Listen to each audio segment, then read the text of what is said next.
Can I make a really quick note that I find it interesting that the non-POC is running on color time? Okay, Yo, hello. who said that to me earlier, yo? That, yeah. But it needed to be said. Hello, Vaush is Vaush. on color time. Somebody clip that now. The second I said it too, he came in. Fuck. Yeah, just in time for it to be caught by all my people. Hello. Great. Well, What's happening? hello. How are you? I see that you are our head Ukraine reporter. So we have the Ukrainian reporter here. Hello, hello. Yeah, somebody had to step up to the plate. Hi, sorry for being late. I assumed it would be in the group chat that was made, so I was just Same. Yeah, No. I was sitting there for like a hot minute. I was like, wait a minute. Lies. Your dumbass probably. He knows exactly. He's just trying to make you feel better. No, it's just you're technologically illiterate. It's okay. This is all just a big ploy to get you my Discord server. I'm not even hosting a panel. Have a good night. Well, it worked. You got me. Well, you shamed me into being here, actually. Yeah. Ooh, no. No, I didn't even do it. It was him. He's the one that did. Not actually my technical ineptitude, but my social ineptitude that you took advantage of. He did it. He told me to do it, and he took advantage of my social ineptitude. Wait. You took advantage of right? Yeah. Yeah. So hello. Welcome to our little Black History Month assembly. We thought it would be a good idea for us to go ahead and have basically a panel dedicated to making sure that for once what we're trying to do, which is have white people listen to us, actually happens. And you're like the head of white guys. So that's why we got you. CEO of white CEO of white men. I made it. CEO. Yeah. I fucking made it. I'm the CEO of white guys. Yeah. Tell grandma. So very interestingly, because I've been molding for the last 3 months, but you didn't know, this panel is about Black media. I sorry, your face just looked a little bit. I've watched Naruto. Okay, well, He yeah. knows. So he's done his homework.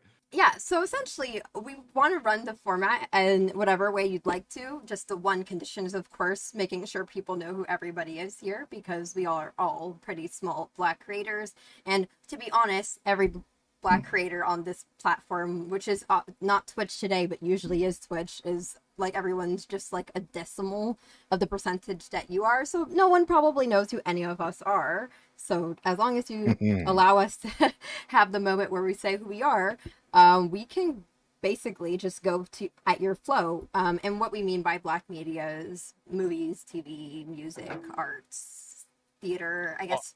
Yeah. Well, yeah, obviously I would like to be made familiar, though I do know some of you. Please. Okay, so I am, as I understand, and you'll have to forgive me, I am a little bit drained from the ongoing Ukraine conflict coverage, but I am... It's been wild, bro.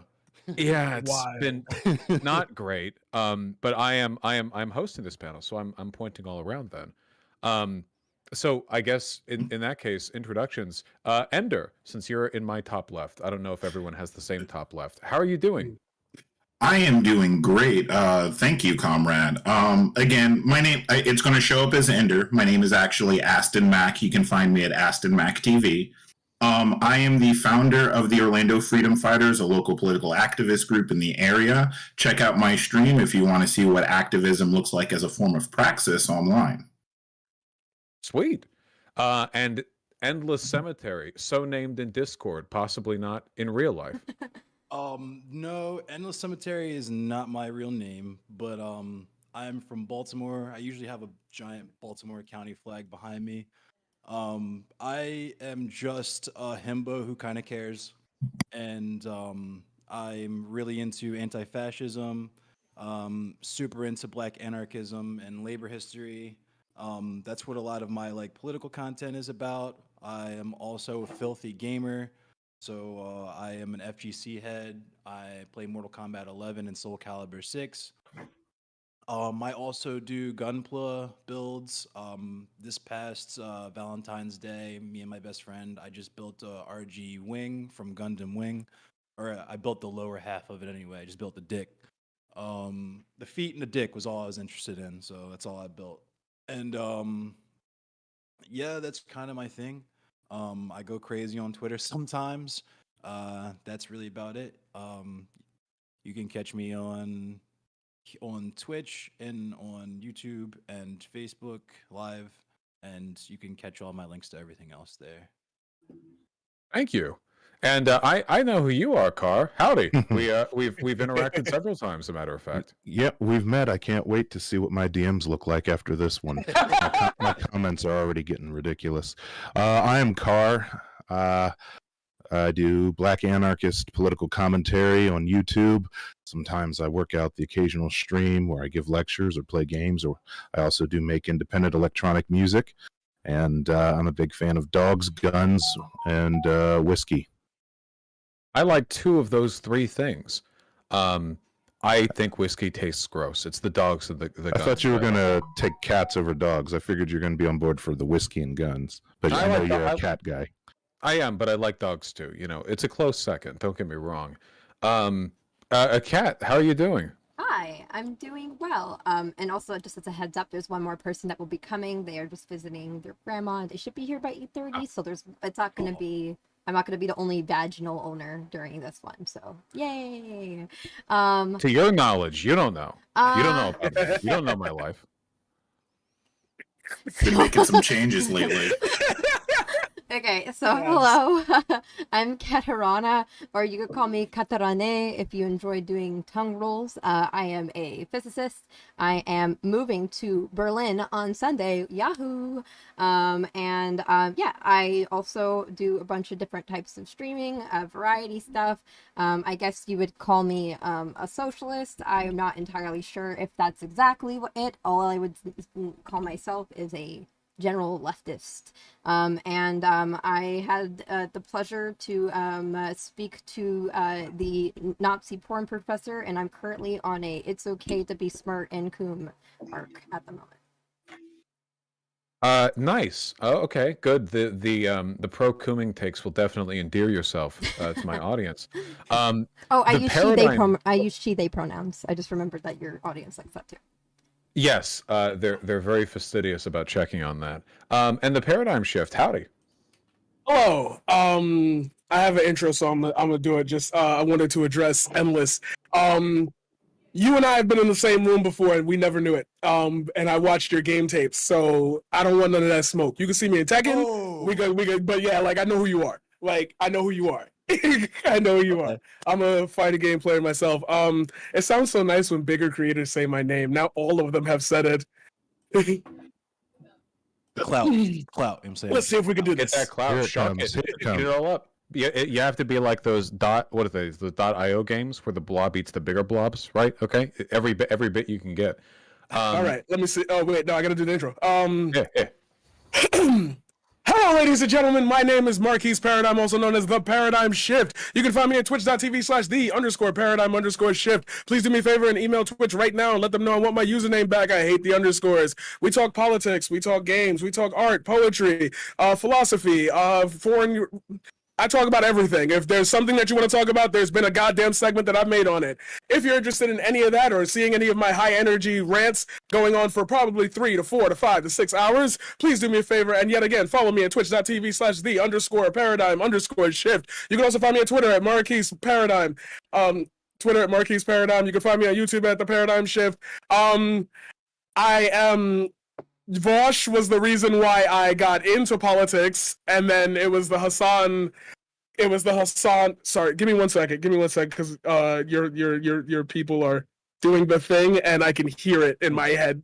Vaush, you were the reason why I got into politics. I just said, holy and shit. Vaush is the one that got me into politics, and I watched your content a lot, and then I moved to Hassan, and now I'm kind of carving my own space. So if you're interested and you like the lighting or the setup or me, please do me a favor, hit that follow. Thank you. That's it. I just hope the thing isn't a bad thing. Thank you. And I'm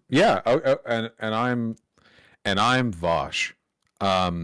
Not, despite all appearances, black. According to Haitians, you are, so it's okay. I'll take that. Overplayed, voted for Biden jokes aside. Okay, so I'm gonna keep it real with you. All right, the panel's on black media. Yeah. I am I am ready and willing to be educated. Okay. So wait. So when you said another person is coming, do you mean like in 2 minutes, or we should just go ahead with the? You can start, and then they'll probably just come in and introduce themselves when they come in. All right. So my opening question. Okay. What the hell is black media? Because That's a good question. there are a couple of blocks that I think of. Right. Excellent question. I made the Naruto joke. I could have made a DBZ joke, except I haven't seen DBZ, so I would have been lying if I said I'd watched that. But there are pieces of media that I think in common culture are like associated with Black Americans, and then there are things that Black Americans actually make, and then there are things that aren't associated and that they didn't make, but still get roped in. Like, I don't know, Blazing Saddles, I guess, would be like a good case study there. And Like I guess vibes. I don't know where the lines are. So like, what does that even mean? I think it's like What are the unclear rules? between all of us. Yeah, because like even when we were trying to get ready for this panel in my server, we were arguing whether or not Django even counts as being a black movie. So I guess I guess that's something that everyone could go around for, because Yeah, I think it's like many of these things, sometimes it's flexible. It's pliable. It depends on, is it a black movie if it's explicitly made by a black filmmaker's vision, or is it a black movie because it resonates with a greater black community? Both of those, in my experience, when we're talking about media like plays, movies, music, radio, whatever, books, both of those can be considered black media in my experience. Well, and then you get into the question of like, what do you do with the Candace Owens and the Koch brothers of the world that seem to be anti-black media, but are literally media that is black owned? Like, where are we deciding to draw the lines? I think that the best approach that we should take to this, honestly, is like kind of almost like a utilitarian thing. How many black people resonate with this, and if it's above X threshold, maybe, like, I would say, like, if we're talking about just hundreds, maybe thousands, maybe that doesn't get to count since there are millions of us. So it has to be at least like, it's gotta reach a lot of people. It's gotta be accepted among a lot of people. Let's start. Why don't we start with things what did you watch when you were growing up?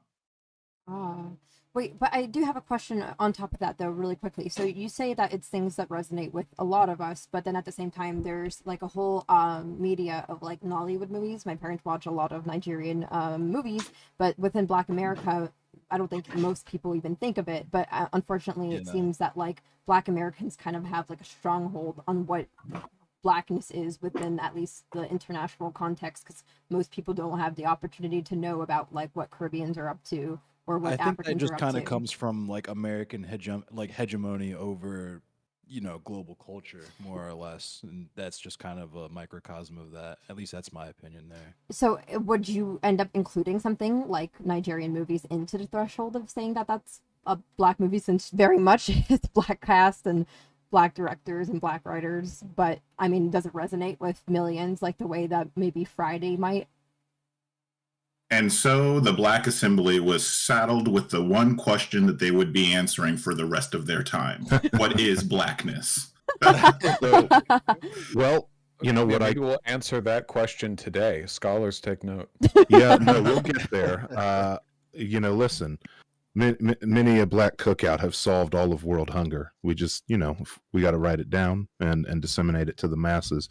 But, being a little bit older, growing up my parents are really old, they're in their 70s now. So they grew up at a time where black media was absolutely something distinct. You couldn't just turn on ABC or NBC and see people who looked like you on the sitcoms or on the news or anywhere like that. So they gathered under famous actors like Sidney Poitier. They would seek out the few black TV shows that did penetrate the social consciousness, like the Sanford and Son, just for an example, and things like that are good times.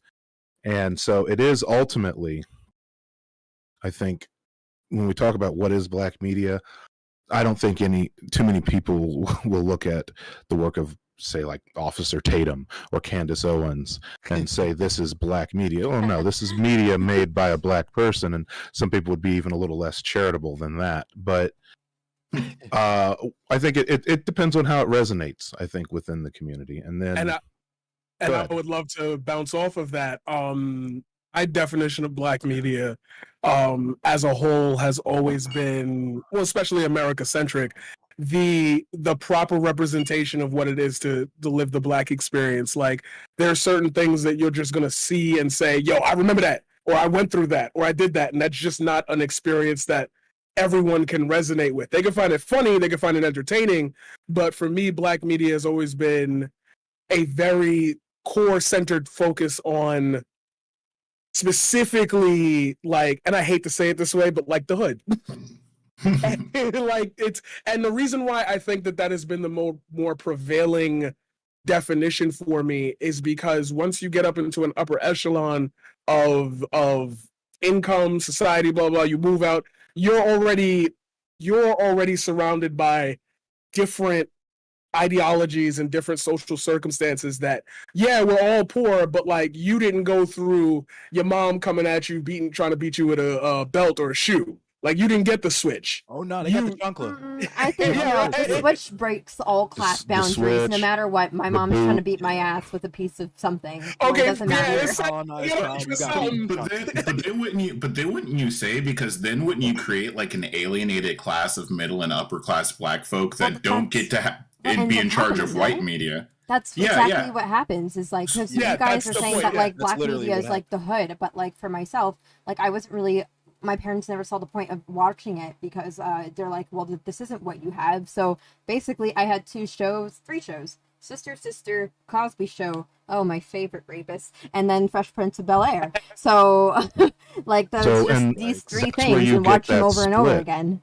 That's where you get that split of black media and how it's represented among the diaspora, though, is that you have the realistic black media. So when we talk about movies like Boys in the Hood and things like that, you have something that resonates with people living in the 70s and 80s inner city, and they ain't got shit, and around them is crime and blight and dilapidation. And then you also have aspirational black media, and actually Fresh Prince of Bel-Air is a great point. We're talking about a show where they have a black British butler, right? and Quincy Jones created the term BAP, Black American Princesses, for Will's adoptive sister, or for Will's cousin, excuse me. And so you have that show where you're showing black success and you're showing black affluence, something that also was hard to find on the screen. The realistic black experience in the inner city and the examples of black affluence, your Huxtables or your Fresh Prince, were both things that were hard to locate. I'd like to ask a clarifying question in that line, if I may. I understand what you're saying. A lot of black culture is associated with depictions of poverty because a lot of black people have been subjected to poverty. That kind of tracks, you know. And it seems like a consequence of that is that when you have black people in middle or upper class circumstances, it's harder to relate to these elements of black culture in America, which subsequently means they feel more distanced from it, which means that when black people are doing economically well, it seems like there's a disconnect between I don't know if roots is the right term, but like maybe a lack of parallel experience, you know? Because I've noticed that a lot of, at least from what I've heard, you know, I grew up in Beverly Hills, so the black folk I know were pretty well to do, but there was an almost chauvinistic disregard for what they considered to be the lesser elements of black culture, which corresponded pretty heavily to stuff that was, you know, stuff from the hood or whatever. And that disconnect is politically destructive, at least from what I've seen. It's politically charged, and what do you do? It's vehement, and so what you can do is, well, sometimes it's like an overcorrection of sorts. You know, maybe they or some immediate family members came from that poverty and saw some of the unfortunate things that go hand in hand with poverty, you know, engaging in things like distribution of narcotics or petty crime, things like that. And so achieving, you know, middle class affluence or success, they sort of overcorrect to say, well, that's not us. You know, this is something that we were able to transcend, so we don't want to associate with that anymore. I don't think that doesn't apply to everyone, obviously. Most of the people, because I spent a sizable portion of my life in a white suburb as well, and you know, the black people I interacted with there, all three households in my neighborhood they were still very cognizant of what other Black people went through throughout the city, and they weren't things that people looked down upon or things like that. Sorry, I talked over Paradigm. Where you at? I'm here. Sorry, my battery just it's something weird's going on with my camera, and I guess it's like too high quality. I'm just gonna let it charge for a little bit, but y'all know I still got the energy to keep it. I wanted to go on that, and Kat, you said something that was super important. That split. When I think about Black media, that's the problem that I have, is that I noticed that in like shows like The Fresh Prince, the parts that really hit hard are the parts that generally are coming from broken families. It's like no matter how affluent you are, those reminders of like what you go through will still be represented in media. A lot of Black media play, and I think we had this conversation before, but it plays on trauma a lot. And my substantial issue is when addressing it, how do you come to a form of understanding that, like, well, we know for a fact that social status does not take away or like hinder your Blackness. Like, you know, Supreme Court judges get pulled over by cops. Like, it's not like a thing where you're gonna, oh, I got money now, like they're not gonna bother me. It's always gonna be a problem. In media, however, I feel like the disconnect is always you got to be very poor and very traumatized by like what you've seen in the area, or like you just didn't grow up in it. So the parts that we the parts that we find similar generally are the like Will's dad coming back and then leaving him again. All that money, he could have been living it up. Y'all got a guest house? Like, what's up? I'll be in his life. He chose to leave. Because that is a reminder that like that's what happens. Some Black fathers are not ready to be fathers, but his mother's always present. That's something that I can relate to, but also still find humor or at least levity in what goes on around that situation. And that's like my main issue with trying to solve the identity of losing your Blackness as you become further and further up. Because what do you still assign yourself to? What do you still relate to? Because mostly what we relate to is the shit that happened down here, if that makes sense. Yo, Aston, let me go really quick and then you go, because you're going to say some shit I'm not going to be able to follow. Yeah, can I go after you guys? Yeah, sure. Sick. Oh, wait, hold on. That's my call. Yeah, sure. Oh, sorry. All right, continue. All right, sorry. Vaush isn't used to Black spaces. He's used to hierarchies. Yeah. I'm a narco hierarchist. Okay, so new on the scene ideology. This reminds me of like two concepts that I kind of think about when it comes to media, or at least two words that I have loose definitions of, because I was just having a conversation with Kara about having loose definitions of words. But I think of Afrofuturism and Afro-pessimism. And when you have the Afro-pessimism, that's the trauma and that's the pain that we've been through. And that can have, mixed messaging. And then the Afrofuturism is like, we were talking about that disconnect. That's kind of the stuff that I had to look to, because I came from, kind of a suburban white area. And there were no characters really. Like, there was lots of hood characters and stuff, and the area that I lived in wasn't rich enough for me to relate directly to Will from Fresh Prince. So like, it was comic book characters for me. So like Jon Stewart, Green Lantern, the best Green Lantern, Night Thrasher, because I was really into computers and I was really into hacking. So and no Static Shock. Oh man, you knew I was getting there, bro. You knew I was getting there. Static Shock. Spawn though. Spawn, of course. Spawn was a G. But it's crazy because some of my favorite comic book characters, not just Black characters, but like Bishop, Spawn, were like cops and like military men. And like my favorite character is Judge Dredd, who is a literal fucking Nazi cop. But yeah, that's kind of where I'm coming from. And I get what Carr was saying with the proximity to poverty. The proximity to poverty kind of makes you want to overcorrect. My grandmother was a sharecropper, and like, her mother's family kind of came from middle class, but it was because the plantation that they were on was the same plantation that her mother was born on, her mother's father's father were all enslaved on. So when my grandmother, when they ran off that plantation, like straight ran in the middle of the night at gunpoint and shit. My great grandfather was a super G. They that like my grandmother's accent is very different from my mother's accent.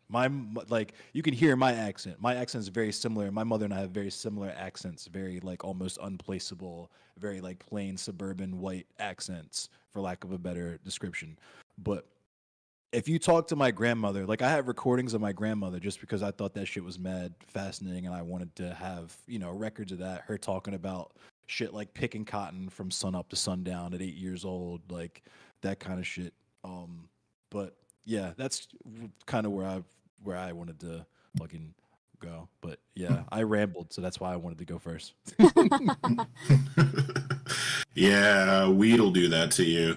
You know, you know what's interesting? By the way, I just want to remind everybody in the audience, oftentimes we talk about slavery as such a distant matter. Don't forget that May Louise Walls Miller was the last slave released from slavery in 1962. So please, let's not forget, like many of us have pictures of our former masters. It's actually a really common one. So when we talk about the distance to slavery, but I actually wanted to kind of talk a little bit of an anecdote that I think kind of describes what we're talking about here, because what I think is happening is the answer to the question is just yes. It's all Black media. And I think what's happening is, well, I started a Twitter a little while ago, right? And it's actually because of Vaush that I started the Twitter. He engaged with one Professor Flowers, and I was so enraged by Professor Flowers that I actually started a Twitter in a like, hey, this gives things a bad look. I was very familiar with like this type of rhetoric in the movement. And I was actually frustrated because it seemed to me like the only presentation there was of Black folk on the internet was a very small slither of us, a very small sliver of the activists, right? And that has to do with what we're talking about in a large. At any given time, on any given year, what gets to be Black media has a very small spotlight that we only see very small slithers of the total mountain that is Black media, right? And I think that's what we're really talking about, is that maybe not all the forms of media that we personally enjoy had time to shine, but there always seems to be at any given time a kind of spotlight on a group or a subject matter within the Black community, whether it be like, hey, we're going to do the 90s, it's us dating white girls and dealing with the fathers trope, the story that you saw all throughout the 90s over and over again, or whether it be now we're kind of focused on Black horror is the current trend, or we go back to Blaxploitation in the 1970s that glorified street culture. There always seems to be just a spotlight, and that seems to be usually where the zeitgeist or the idea of wherever the Black stereotypes of that generation kind of come from. Does that make sense? Yeah, Endless was right. There was no way he was going to follow that. Yeah. No way he was going to follow this man Aston, I will follow this man Aston into battle, I swear. In fact, no. You can give him 30 seconds to fuck your head up for your life. Hold on. We have a new entrant into the panel. Hello. Hey, hi everyone. Hello. I'm going to give this my Huxani.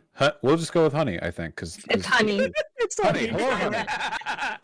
I gave it a good effort. It's really the thought that counts. Hi. Shout yourself out. Introduce yourself, please. Just quickly, sorry for slight interruption. My name's Aisha. You call me Honey. I am a proud Afro-Latina, and I am a model based in New York. Short introduction. Why do you always forget to tell people she's running for Miss New York? Okay, she's running for Miss New York. Okay. Beauty queen. And we're all stands. Cool, All of us are stands for her. We stand. I was going to mention at the end. But yeah, I run for Miss New York. That's cool. I couldn't do that. I'll be honest with you. I couldn't do that. I don't have the chops. Well, I don't know, man. You've been losing a lot of weight. You have that like beautiful like teenage Miss America body going on lately. Yeah, it's true. I've always been told I have very strong feminine mannerisms. I appreciate that. So we were talking about, well, I guess very broadly, we were talking about what black media even means. I wanted to get, so I guess to introduce the topic to you and to get everyone's opinion. Kat, we haven't gotten your full take, and I'd like to hear from you, and then Honey, if possible. Yeah, so I guess black media for me is not the same as everybody else's, because yeah, all of us are different, but specifically because I'm not like a person that's descendant of like chattel slavery, so a lot of things are about like, oh, I got out of like even things that are about the middle class. It's like how we got out of the hood into the middle class, but trying to struggle with the mixture of like not forgetting where you're from while also trying to move forward, and like that's just not something I entirely can resonate with.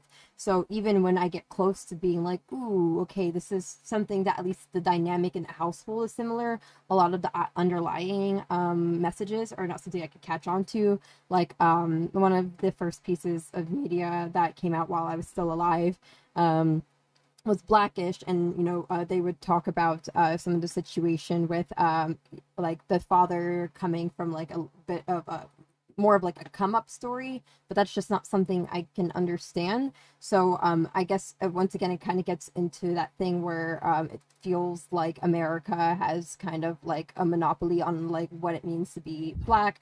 African Americans are the correct black in America, and like I'm just kind of trying to like interact and trying to get by as best as I can, because like what can come off as me being dismissive is just an experience.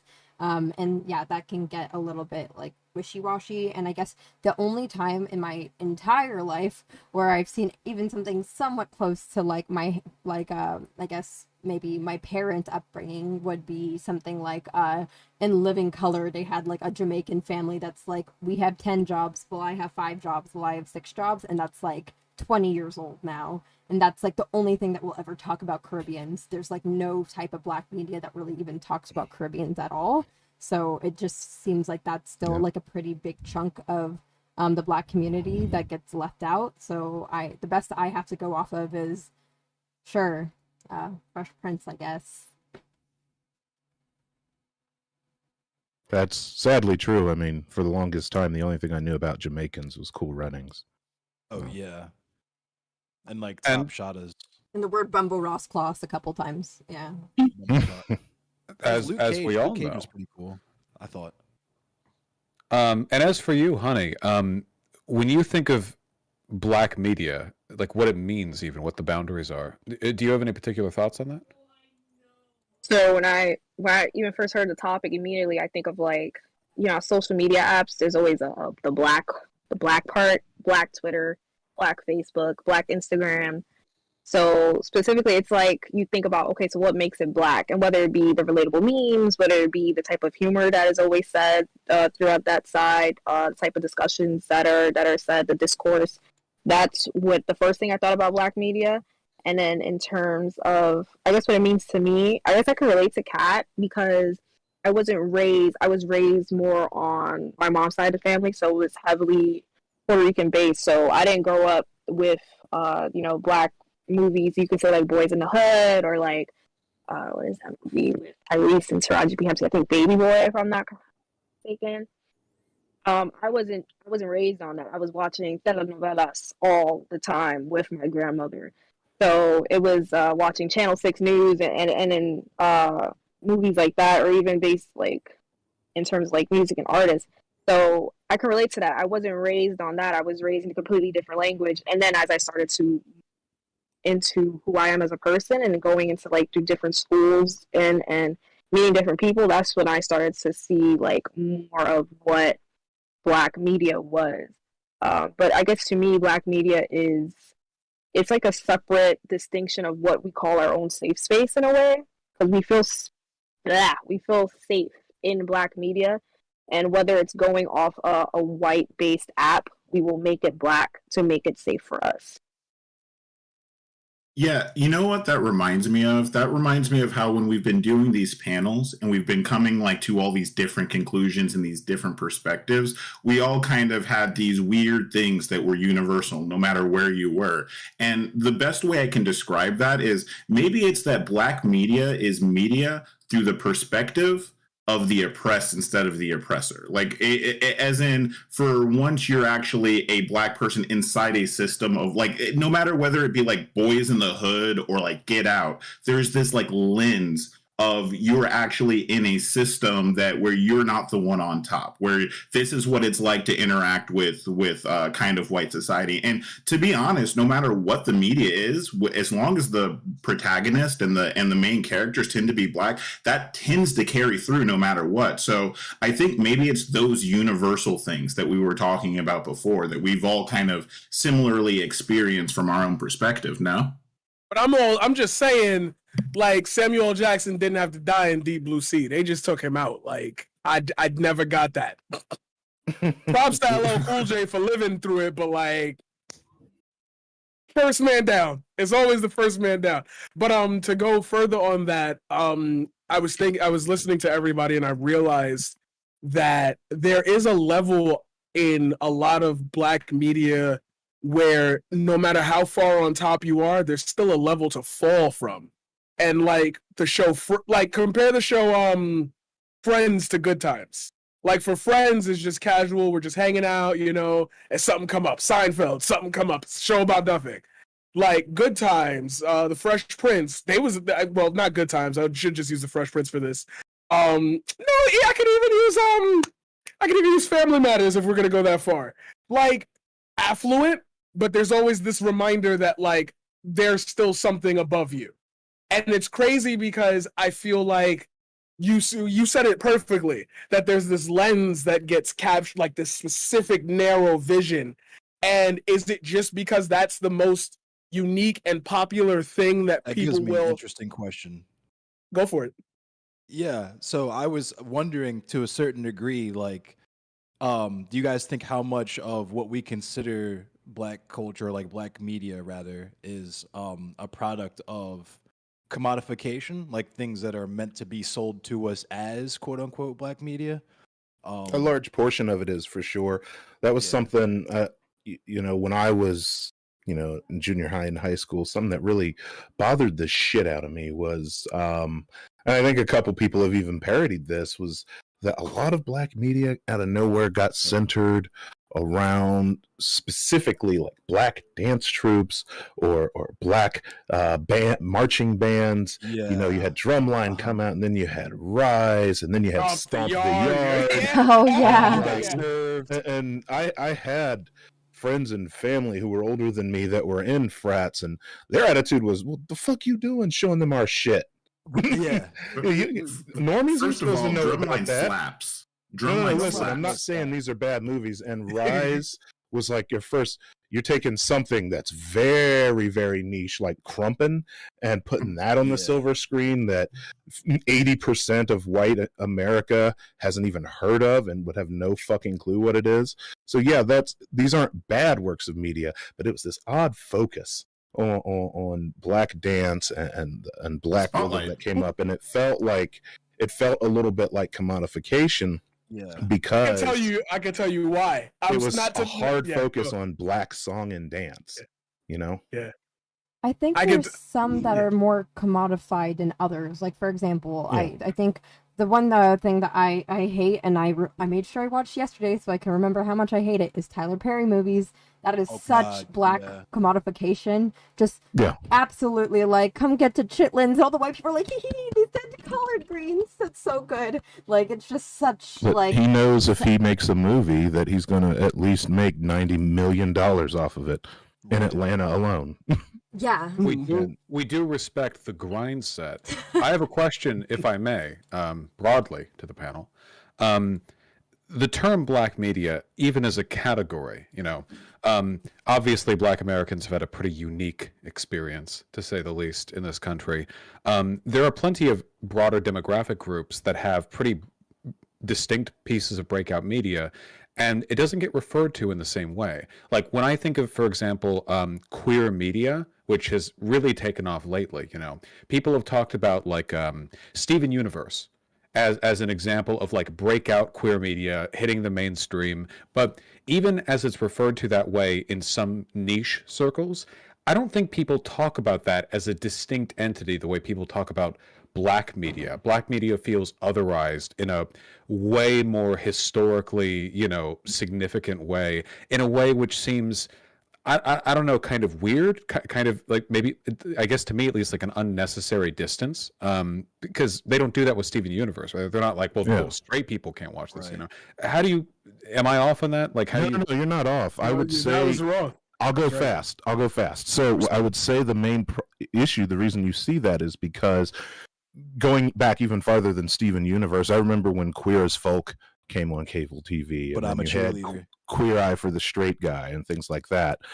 And what you saw with those is that, they were considered queer media, but it was still broadly considered well done prestige media to be consumed by the masses. Oh, by the way, the focus, the characters, the elements are queer. Whereas, unfortunately, because the reason that there's that distinction between black media and the rest is even all of these other advancements, black media and black representation tends to fall behind. I mean, after all, black people were central to Stonewall, and they whitewashed the fuck out of the dramatization of Stonewall in the movie itself. Queer as Folk was a white as hell show. It isn't until you start seeing shows like Pose and things like that where they start showing the actual black influences on the culture. That's what I've seen as being a major part of the disconnect. Well, what I was gonna say actually is I think that it actually has to do with an intrinsic connection between Hollywood and the exploitation of black labor and black people, because Hollywood was born here in America, and who was the minority that America got to exploit? Black folk. And this goes back in time, whether it be the minstrel shows that you saw in the 1800s, whether it be the birth of a nation. A matter of fact, I believe there was a whole group of media from, I think, the 1915s to like 1940 that were called race movies, which were a whole response to like the exploitation of black people in Hollywood film. Right. And then when we went into the exploitation movies of the 70s, movies that were just made to kind of turn a buck, we started doing blaxploitation films and blaxploitation films. Well, they thought that they were portraying us negatively by making us like street culture, by, showing us doing drugs, having lots of women and shooting guns. But as Dare would find out in the 90s, that's just a recipe to get people to like something. So it blew up in the mainstream and started being one of the key forms of the exploitation films that made money. There were other types of exploitation films. There were LGBTQ exploitation films. There were ones for all the other minorities as well. There were even like lefty exploitation film experiments. But the Nazi one that exploitation, don't forget that. Yeah, exactly. But the one that took off was blaxploitation, and that just has to do with a product of America's obsession with the black struggle, and it has to do with the audience of America specifically. And I think that's where the difference is. It's just the history that specifically between Hollywood and black culture. There's also low-key the fact that mine's quick. I was also just gonna throw in the point I usually throw out, because we mentioned Sidney Poitier earlier about how like the medium of film itself was low-key racist because it was designed for and by white people in its inception. So like when you're doing things like color correcting and lights and all that, you have to do stuff special for darker skin.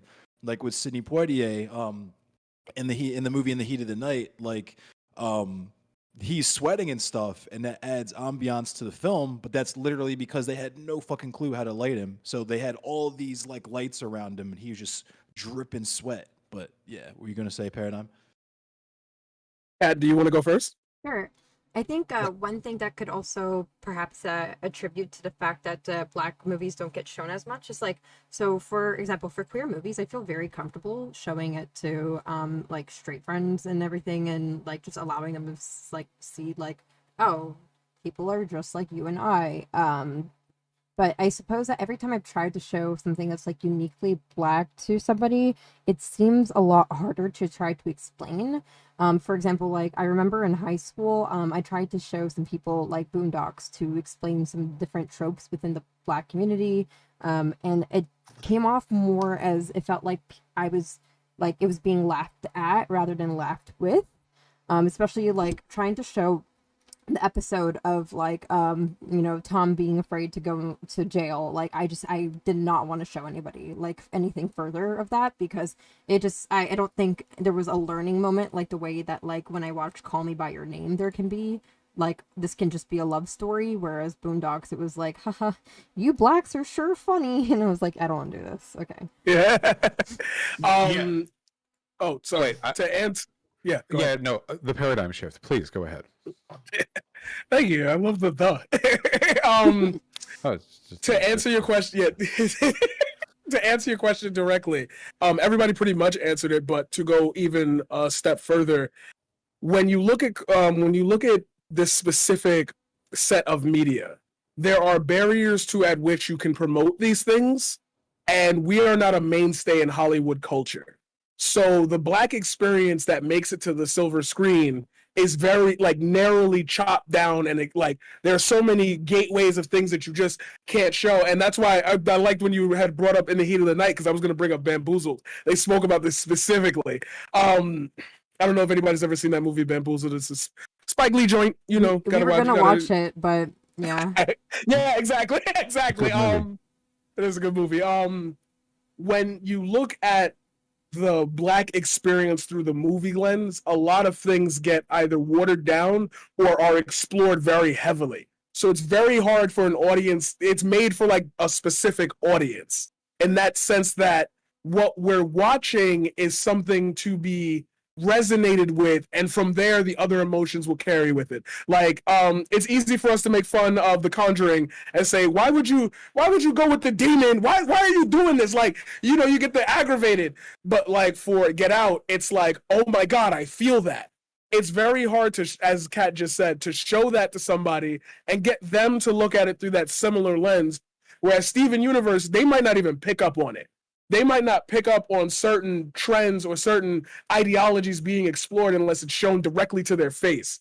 With a lot of Black media, especially in music, it's very plainly said out loud. This is what we're going through. This is the story. Now walk with us. A lot of people don't like to walk with the characters. They kind of want to be the third eye observer. They don't want to be directly in the middle of the story. So for this category, this other, it's because all that you'll ever get to see is the actual tale being told. There is no like general common, we're just hanging out at a cafe because we already got 6 cafe shows. Like, nobody want to see that from. That's the reason why. What was the show? The Parkers went down. Like, but yeah, that's the answer to your question. It's a response from Hollywood to show a specific thing and only tell that story when like Black people are just the same as everybody else. We go to coffee shops. I mean, not regularly for me, but I go to coffee shops. Like, we go to the movies. You can make a film about that,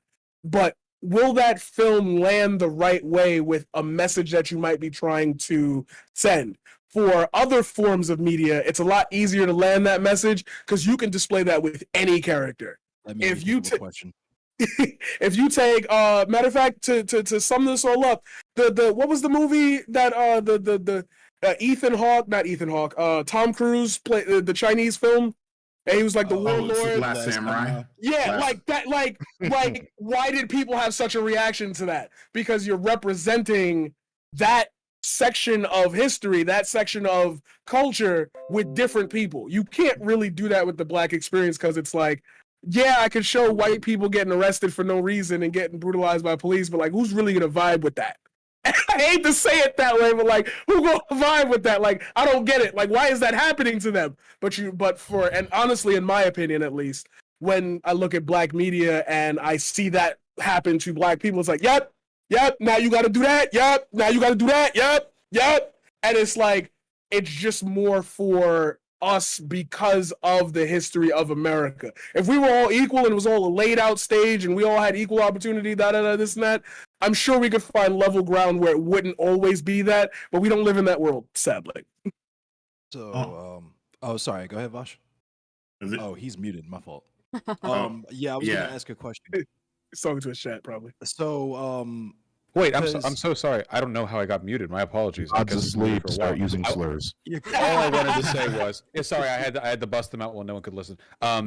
I want to follow up on that thought specifically, but I want everyone to get a chance to deliver their thoughts on this. So yeah, please go forward with that. And also, Honey, we haven't heard from you in this topic. So yeah, just in case, and then I'll ask my follow up. Yeah. I just wanted to ask a question really quick. Do you guys think, because you use the horror movie example where it's like, don't go in there or whatever, and it's like white people do the same thing. So what I'm wondering is, to what degree do you guys think that like internalized white supremacy impacts whether, when we're looking at a character on the screen, how deeply we can get immersed in that character, both just baseline off jump and then story beats? You think that like that might contribute to the blackness, the fact that perhaps a culture steeped in white supremacy just can't get into? I could tell you the exact reason. I mean, I worked in Hollywood, so that's the only thing I got for you. It's the hero's journey story. Dan Harmon did the thing on it already, but the hero's journey story is always broken by black protagonists. It's always broken by black protagonists because there is an inherent struggle with presenting a black protagonist in certain media. That's just the way it is. I don't shout out Night of the Living Dead. Right. Like, I don't know how to explain it to you on an ideological form, because like I've just seen the scripts. I've seen the word sets.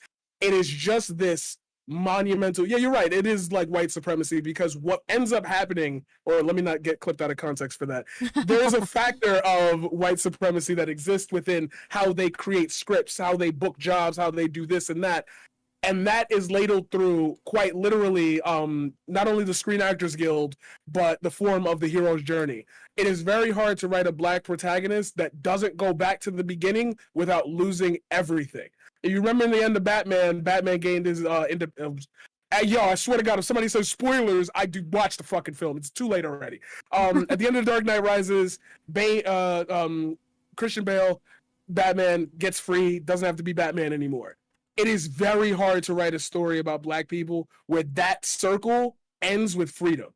The only movie that does this particularly well without like saying like, oh, the black guy survived at the end is Dope.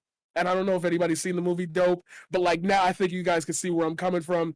You see how like the story has to be written around getting into a white space, and then the victory is I don't need it anymore. You lose everything. You lose the core component of why you started the story to tell a bigger story. That is very hard to do with anybody who isn't black. So what you end up with a lot of these movies is this journey where the characters go through these arcs and they're able to flow through it effortlessly. I can just follow along. I can just sit and watch Die Hard. Yeah, that's a good movie.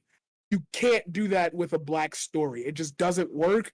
And there's a huge argument going on right now, literally right now, about why that is, why directors can't nail that. And the obvious answer is because you don't experience it the way we do.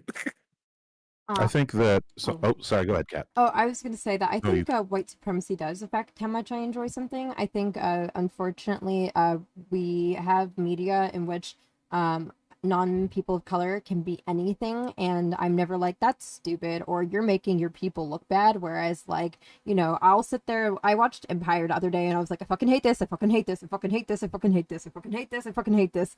But it's just because I'm like, you're making us look bad. But like, why is everybody a spokesperson? I suppose because if you only have 10 pieces of black media per year, well, if someone sees that one piece of black media where it ends up showing us bad, then I'm like, you've ruined my entire black year. Everyone's gonna ask if I have a cousin named Cookie now. What the fuck? So yeah, whereas other types of media don't have that issue. Well, when you're saying that it's steeped in white supremacy, I also think of that from the aspect of the characters as well. Because here's a secret to all of the audience, all the white people out there. Watch Boondocks with your white friends. Watch Boondocks with your black friends. Two completely different reactions. And just like how that exists, there also exist characters in that realm where it's like a lot of the times those aren't black characters; those are black actors playing white people. And we can tell the difference. and that has something to do with, by the way, the question of what makes it a black movie. Is the character an actual black person playing a black person? Because yeah. Go ahead, Kar. Well, I think a lot of this ties into the similar issue of, for a long time you have black people who were locked out of like the major decision-making rooms in Hollywood. If we're sticking with talking about movies, right? It was hard for black directors to be in the room. I mean, Van Peebles had to go to France to make his movies, things like that.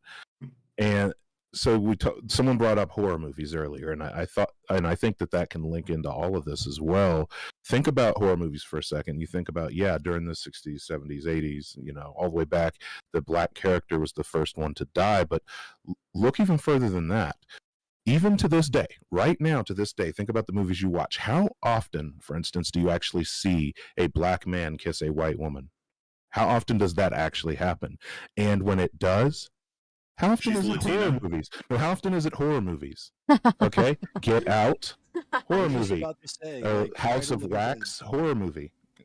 Night of the Living Dead was crazy because it was not only did it have a black male protagonist, but he slaps the shit out of this white female. Yeah, knocks the fire out of her mouth. And so when you take that disconnect and you have people, that gets into what he referenced with, it's not really a black character, it's a black person playing a white character. That's how you had the issue of, for a sizable portion of my lifetime, 20 years, having 3 or 4 black male actors in all of Hollywood that regularly got consistent roles in big budget pictures that weren't explicitly written for black actors.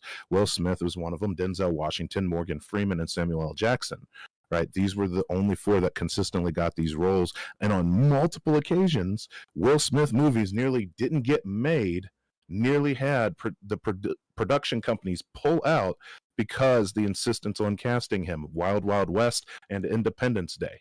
They initially did not even want to put him in Independence Day, and they were about to can the whole project because both of those roles were written for white actors. Hancock was written for a white actor. White actor, yes, thank you. Sorry. I'd like to ask something really quickly. Somebody in chat asked, and I feel like I have an idea, but it seems important. What do you mean by black character? You say black actor playing a white character. What do you mean by that? What is Zendaya doing in Dune? Or Spider-Man. Anyone else could have played that. There's nothing special about having the black person there besides the fact that I could be like, ooh, it's Zendaya. But there's nothing black about, like, their experience. And unfortunately, like, even in a normal day for me, there's still things that I do within a day that will still be black. The fact that I have to spend so fucking long trying to figure out what's happening on my head is a black experience. Even if I'm not going around and speaking in AAVE, I'm still just participating in what it means to be a black person every day. Whereas, like, a lot of times when you end up casting, like a lot of the people that do get casted in Hollywood romantic roles as black women, which are just, just a person that you're like, I'm okay if my son brought one of you home. You're close enough kind of women that get casted for these roles. And you're not doing anything particularly black. Like, no one ever mentions, like, oh, while you're on your way there, like, are you sure your parents are going to like me? That's a very black thing that I would be asking. Am I going to be okay here? They don't ask that. They're not black characters. They're just black people playing the role. Wait, hold on really quickly.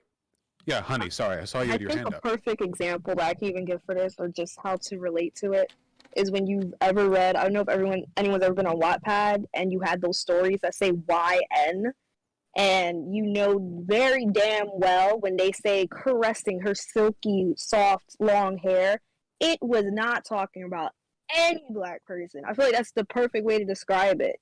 I was inserting my name into these stories, and I knew damn well it had nothing to do with me because no one's getting their fingers through my foreskin. So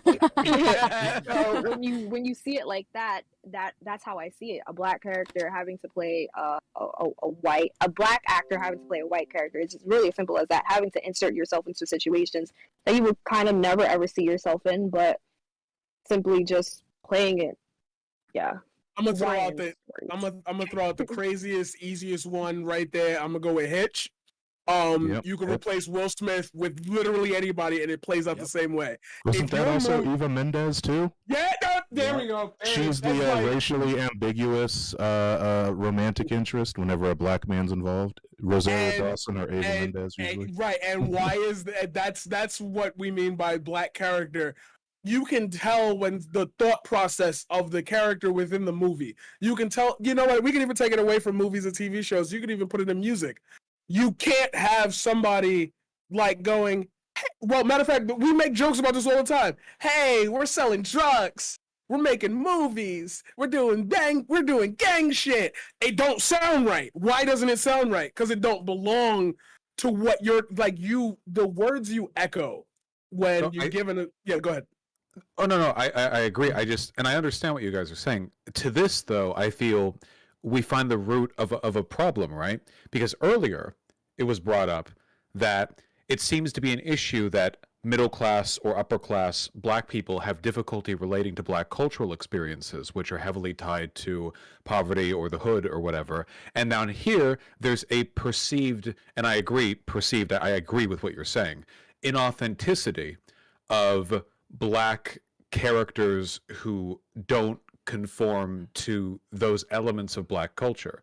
So it seems like there's a reciprocal pattern where everything outside of this set of experiences is inauthentic, and the inauthenticity causes people who aren't a part of the initial experiences to feel distanced. And of course this can cause issues. Now, all of the logic that leads to what you're saying here, I understand and agree with. What you're saying about like Hitch, for example, there's a noticeable difference between black characters in movies written to appeal to a white audience and black characters in black made movies that don't care as much whether or not I'm going to sit there and like it. And that's an appreciable difference. But how on earth how do you reconcile that? Like, how do you what is the unifying force? Welcome to the black experience. I want to push back on what you're saying just a little bit. I want to say that it's not reciprocal because it's two different things. It's both that that the black people in those shows are being inauthentic, but their authenticity is not based on them having some stereotypical cultural, like, quote unquote hood things or wherever the spotlight is on. The thing that's actually missing is you're not writing from the position of the oppressed. Like we've done these panels at this point so many times that at every panel, all of us note microaggressions that we've all shared the experience of. We all note similar experiences. We all have similar thinking patterns and patterns of being in white spaces that is obvious to us. I'll give you an example, actually. First of all, if you want to see what it looks like for a black person to not be black, go to our Black People Twitter. Exclusively white guys whiting black people Twitter, and it's obvious. It's obvious to everyone. So, like, Hotep Jesus used to be run by a white guy. Yeah, it's obvious. Or go to our women, men writing women, right? And it's always like talking about the bounce of their breast and as they sensually put on their. It's so obviously written by a man, and it's the same way with black media, right? It's so obvious that you've never had to question who you're dating, question their family, as Kat pointed out. It's so obvious that you've never had to both be had to code switch into the group of white people who had some kind of control over your destiny just to code switch back to another group of black people who would disapprove of the first code switch. It's so obvious to us that when you're looking, like, for example, you're walking down a road, you know how many times I've seen movies that are based in the South with a black person and there'll be a Confederate flag present, as is normal in Florida, and the black person doesn't look at it and go, okay guys, I don't know if I should walk down here. Literally every single one of us says that. And when you don't have those things represented in media, it's like alarm bells. It's like people of the corn. We realize you're not one of us and we start screaming at you. You know what I want to. Oh, well, go ahead. Everybody else, go ahead before I ask a question. I was just about to say really quick. I think it's that no matter what part of the diaspora you are, like when you're in America, you have varying degrees of like proximity to white supremacy and the effects of white supremacy, and you might have very little, right? Like a LeBron or someone like that, or a Candace Owens or whoever. Or you might have a lot, like if you were from the hood or whatever. But the common thing is that all of us are, at the very least, even if people like Candace Owens won't admit it publicly, even though she won a lawsuit based on this type of shit. We're all at the very least cognizant of white supremacy, and clueless black people are fucking dangerous. So I think that we are like, it's not even a conscious thing. It's just something that we're clued into because it's literally survival tactics. Shit like what Aston was saying. Oh, there's Confederate flags here. I'm out. Peace. See you guys later. You know what I mean? But like that's the type of shit where if you're operating from, I'll just call it the white gaze, it's stuff that you might not even think about. You know what I mean? Kat, you had your hand up. Yeah, I think there's even things that like come into place, like as even if you're living obscenely just averagely middle class, like the fact that my mom comes home and talks about like, oh, this girl got a promotion, she only has a high school degree, I've been here for 10 years, no one's going to promote my ass. That's something that still happens as a middle class person. There's situations of, even if you're in the middle class, how are none of these people getting pulled over by the cops? Like no one ever gets pulled over by the cops. Like this happens all the time, especially if you're a black guy. But you know, once again, just they're writing it like for white characters but make them melanated, or you know, why no one's ever at the pharmacy trying to buy their hair products, and their hair products for some reason need to be unlocked but everybody else's are outside.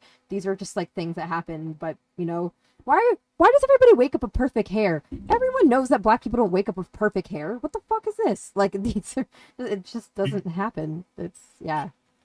You know what another one is, and this is a really bad one?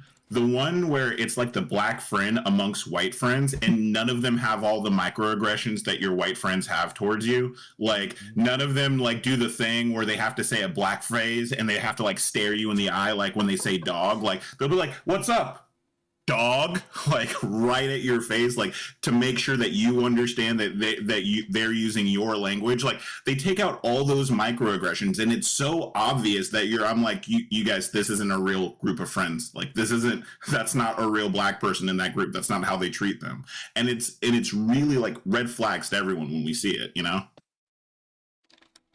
May I ask one more thing?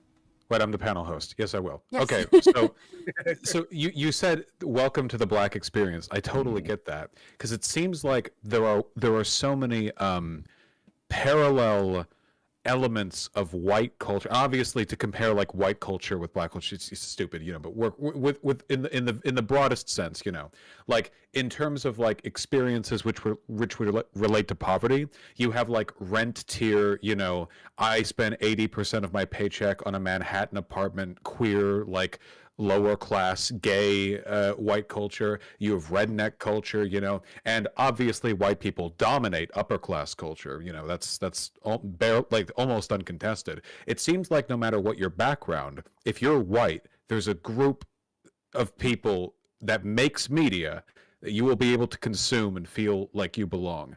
And it seems like it's really difficult to find that.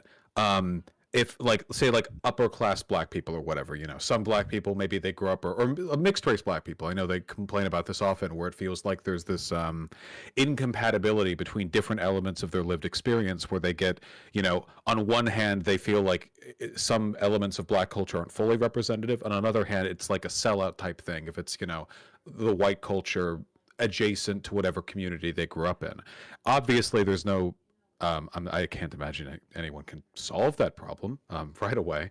But I guess as a hypothetical, because I'm really curious how you all would approach it, if you were a black person who grew up in very privileged circumstances, what could you do to see yourself reflected in culture and to understand the culture that you're not reflected in? If you can imagine that, because that seems to me like an incredibly difficult task. Oh, well, maybe I'm an idiot. Hit me. Oh, sorry. No. It's definitely a difficult question, but it's not something like, if you're thinking about it like that and you're like trying to seek it out, then it can be difficult. But I immediately just thought of Jon Stewart, Green Lantern. His origin was DC. They wanted black characters at the time, but they wanted people to come from poverty and stuff. Creator said, nope, he's going to have a master's degree in engineering. That's why when you see his constructs all have bolts and nuts and gears and stuff like that. and they wanted to name him Jefferson or something like that. They said, nope, his last name is going to be Stewart. He's not going to have anything to do with slavery. He's going to come from the middle class, and that's going to be his background. But at the same time, he's still black. So he still has experiences of, you know, when the police first see him, they see a big, strong black man glowing green, shooting missiles and airplanes and shit at people. They start spraying him. You know what I mean? And there's little nods like that you have, that you might not necessarily have a frame of reference for, but once you become slowly aware of white supremacy and how insidious it is, you start to notice your friends' microaggressions. You start to notice that the police, that feeling of safety you had because the police were always around you in your neighborhood, is actually because they were watching you. Right. And we talked about this in one of the other panels where, like, there's a moment that you have where you're like, holy shit, everyone is fucking racist.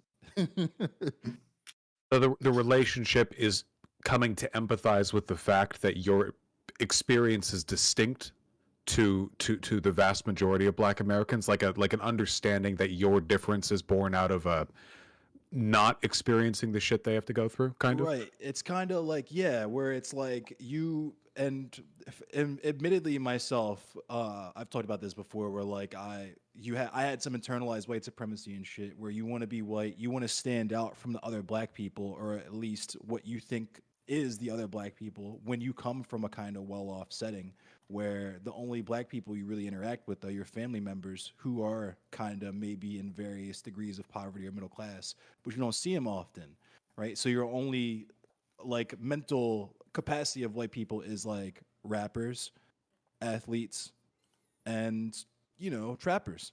And so you're like, I'm going to be different. I want to be a scientist, or I want to be an artist or whatever.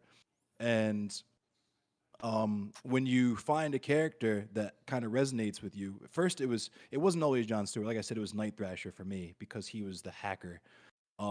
You relate to them just off of that experience, and then if the writer is good, if it's not a person writing if it's a person that's actually writing a black character and not a person doing things while black, then you have other parallel experiences that you can look to, like, damn, the police really look at him like this, even though he's a hero, right? Like Blue Marvel's story. I didn't grow up with Blue Marvel, but his story is an excellent like example of JFK. It was like, look, you were a masked hero before, but your mask came off in the last fight, and it's 1964, and people can't deal with a black Superman, so you got to go to the moon or something.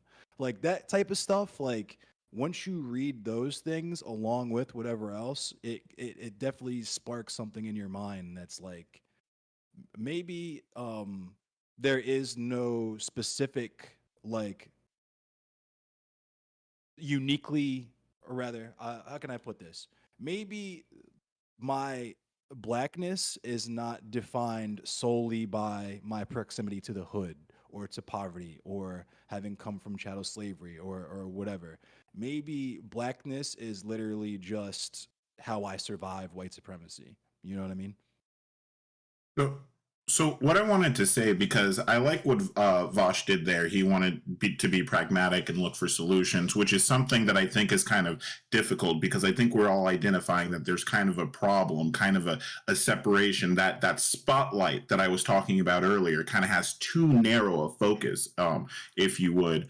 And I think the solution really, it lies in contact theory. This is something I learned about from a really, really based creator named Psychosocialist, who did how socialism can fix prejudice, right? And he talks about contact theory, and he talks about how when different groups are meeting on equal terms and are working towards similar goals, we start losing prejudice for them. We start losing the fear of the other, right? And how can we apply that kind of like in film? I think one of the biggest issues in film, and stop me if you guys haven't noticed this, but they only exist in one world. They're either in the white world or they're in our world. And there's no, like, it's either I'm a white family white group with a black friend who's visiting our world, or I'm the white person that is the one white person visiting their world. There isn't an interplay of those worlds. It's much kind of like if you ever go to New York, right? When you go to New York, you can like point down a street and say all the Jewish people live there, all the Chinese people live there, even though there's no physical law or policy restricting where these people move. We still have an incredibly segregated city in New York, and the same exists in kind of how we interact with each other. There isn't films where we're moving from the white world to back to the black world to the Asian world and always moving intersplicing them. And I think that's where the issue is. Like, I was actually talking, how we actually came up with this panel, Vaush, was I had actually called you out a little bit, where I think that you're an incredible ally, and I think you say you represent the issues fantastically. But what we need to normalize is you need to have a black friend, much like you have like white friends, much like you have trans friends, much like you have LGBTQ friends who commonly come on your show and talk, and you interact heavily with them. They're just like, having another person that was black would be something that could help normalize relations in that way. And the same thing exists in film. If we can normalize these groups, not like actually truly interacting at like an equal term, going to a black family, seeing how they live their lives, making that a Tuesday and making Wednesday the white family. I don't know, but it's got to be something along those lines, because I think that unfortunately, when you really look into how our films work and how our culture work, it's still so highly segregated. And I think that's what we can do to get past it.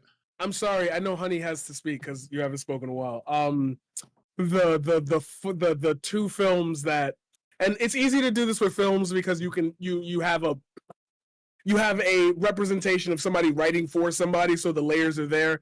I think with music and TV, movies and TV, I think it's easier to just see the dynamic than when we go to music and books and literature. They all kind of play on these, but there are a lot more controlled spaces. There are still the blocks that you have to get past in order to get within those spaces, and that's a whole conversation on how white people kind of run the publishing industry and this, that, and the other. But Romeo Must Die. And yeah, hey, that movie slapped. Yeah, no. That's a classic. We ain't shitting on no films here. But Romeo Must Die and Rush Hour. There's where you have the interactions, and the only bond that they have is comedy. Until they get to a point where it's like, my daddy got pulled over. My daddy was doing a traffic stop, and he got shot by some punk kid who ain't won no ticket. Like, even there, where you have the intermixing of communities, it's made to be played off as a joke, or it's made to be played off as, these two are going to be the classic dynamic duo. We could even go further and say Lethal Weapon.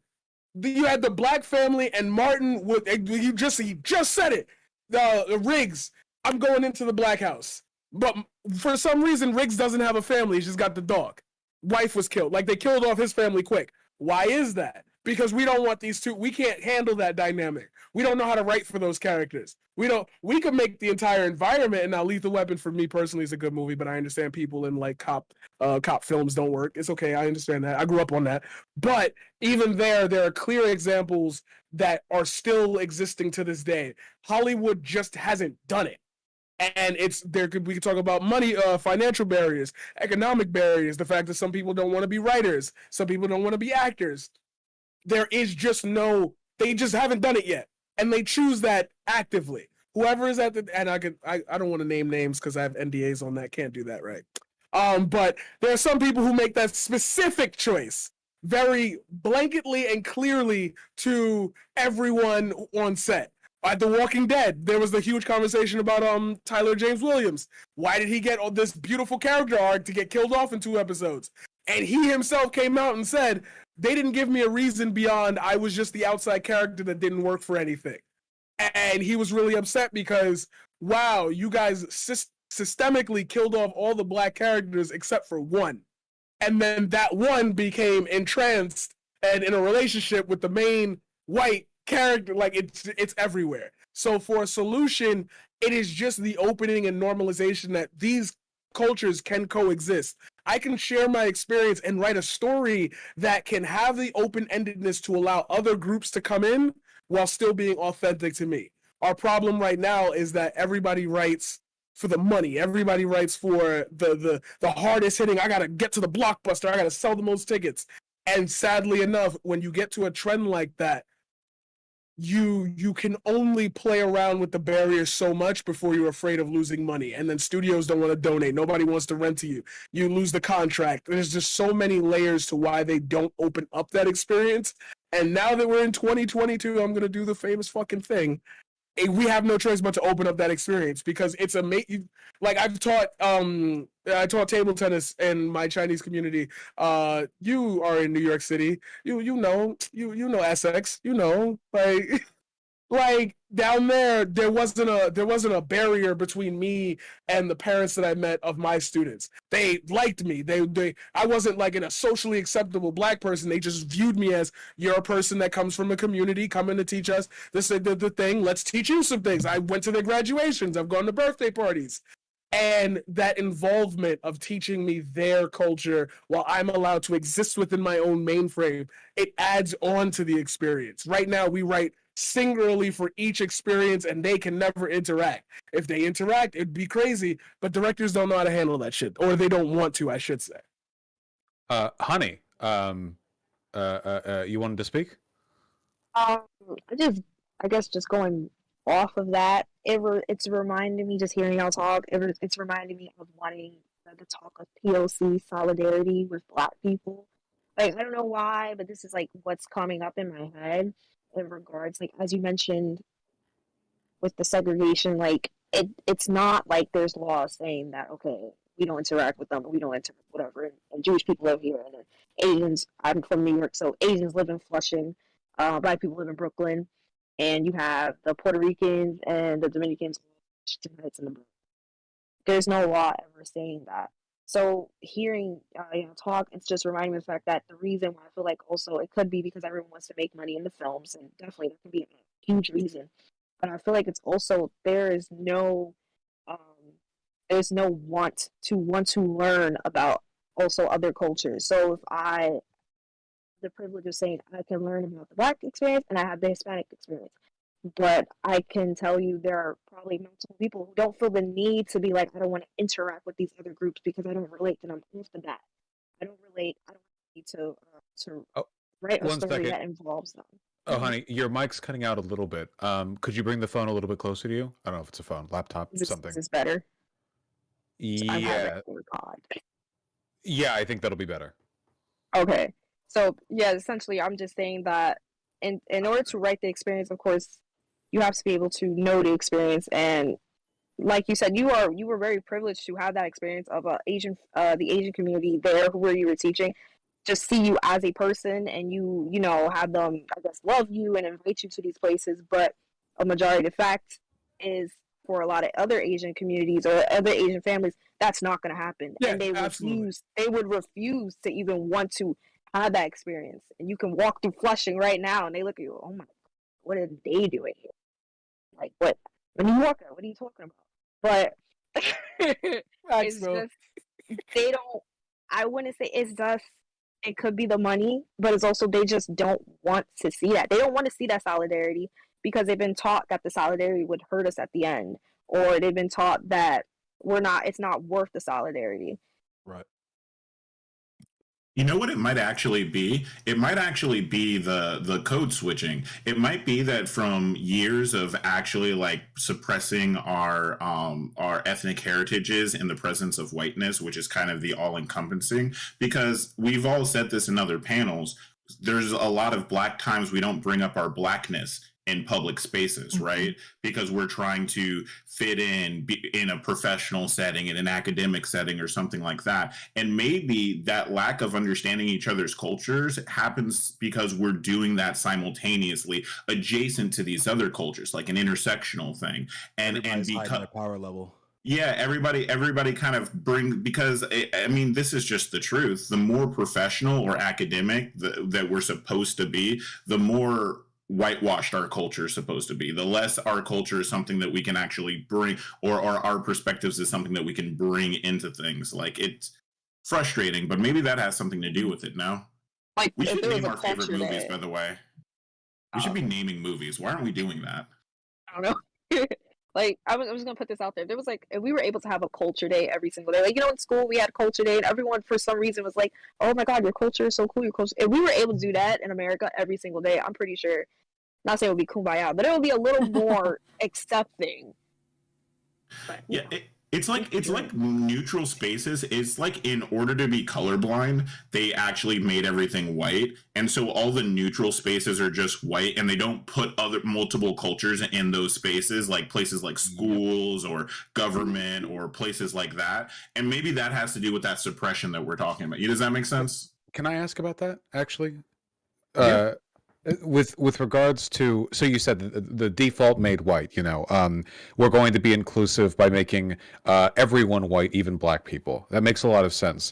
In terms of movies people like, I'm not a big movie guy. I wish I had more examples to pull from, but in my experience, and I'm stereotyping here because I'm making it, you know, an extrapolation from personal. Yeah, I notice a lot of black people, the ones I talk to, seem to like Rush Hour. Seems to be a film they like, gets along. Good film. I like that film. Great film.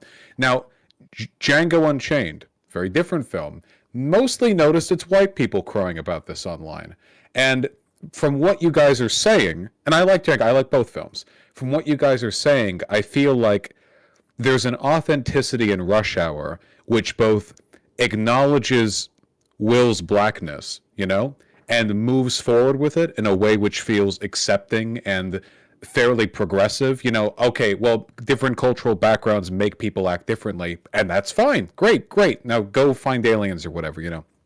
But in Django, obviously context is different. You know, 150 years ago, with the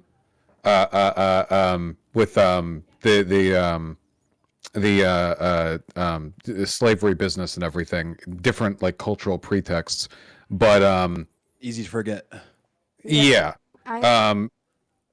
Anyway, I only wanted to say, with regards to the cultural pretext back then, obviously there are some differences, but in terms of how the movie is perceived by people, it seems like, even though Django is a badass in the movie, I mean, obviously, like objectively, it's hard to imagine not. Even though that's the case, it seems like the badassery is a form of almost white apologia, where the reason white people are enjoy it is because, like, well, I agree with the black slave who gets to kill all the evil racist white people, you know. By agreeing with them, you know, my reciprocal moral rightness is demonstrated. You know, I'm on the right side of this. And it's not so much about that interplay or about moving forward. It's about a proxy for retributive violence. Does that make any sense? It's appropriation porn. It's like appropriation porn power fantasy, right? Like, it's white people get to be the black person, which nobody cares. Like, we're black people every day, so there's no real strength in that, and it's essentially a white person power fantasy. Like, this is what white people fantasize that they think we want. They think we want stories of revenge where we murder all the white folks. It like plays into a lot of stereotypes about the ideas of what our perception of liberation means. Yeah, and a lot of us didn't do that shit also. Oh, I'm sorry. I was going to say, a lot of us also didn't do that shit because we all know what happened to Django probably like 30 minutes after the cameras cut off. If he was a real person, like, he's a yeah. I think that you raised some good examples. Rush Hour did well in my circles. Django Unchained was pretty popular in the black community too, and as are most Tarantino films. But what I'd see is you used Rush Hour as an example with Chris Tucker. I think you said Will, but with Chris Tucker and Jackie Chan earlier. I think Paradigm had mentioned Romeo Must Die. I think that's actually a better example of a movie. Now, first of all, this is a hard R-rated movie, but that's an example of a movie that actually shows the two different communities at their core dealing with community shit. You have the inner city Chinese community dealing with their, you know, triad gang violence, and you have the black community dealing with, you know, the violence brought about by people dealing drugs and prostituting and things like that. And you have that clash where you have a black female protagonist and a white Chinese protagonist in that movie, and they actually go into their cultures and show you how they clash and where they can find that common ground. not to say Rush Hour is a bad movie. It's one of my favorites of all time. But I think they bridge that gap a little bit more with comedy. And I don't think they go as far as they could to actually show you the experience of people, the average person living in those cultures. Whereas Romeo Must Die is a very real, very visceral movie. You feel, you feel like you're on the streets from scene one of that movie. It opens in a black nightclub, and it feels like a black nightclub, and it starts with some of that interracial antagonism. There's a fight on the dance floor between a Chinese guy and a few black guys, and then I think DMX unloads a fucking submachine gun and says, "If your ass ain't black, get out." Anthony Anderson calls. Doesn't he refer to Jet Li as Cat had her yes. So. Oh, yeah, I was just going to say that at least for me, part of what stops me from being super into Django as much as I could is a lot of times movies seem like a way that, like, Tarantino's like, I've been waiting to say the N-word all year, and then he gets to say it, like, in his movies, may it be Pulp Fiction or Django, and it's like, you did it. You did it, Quentin. Sorry. Oh no, I was just saying he kind of did the same thing in Inglourious Bastards too, didn't he? He did. Because in that movie, you had the Bear Jew when they were going around killing Nazis, but there's nothing of Jewish culture in the movie. It's just, the Jewish guys killing the Nazis. And hey, you know what? Great.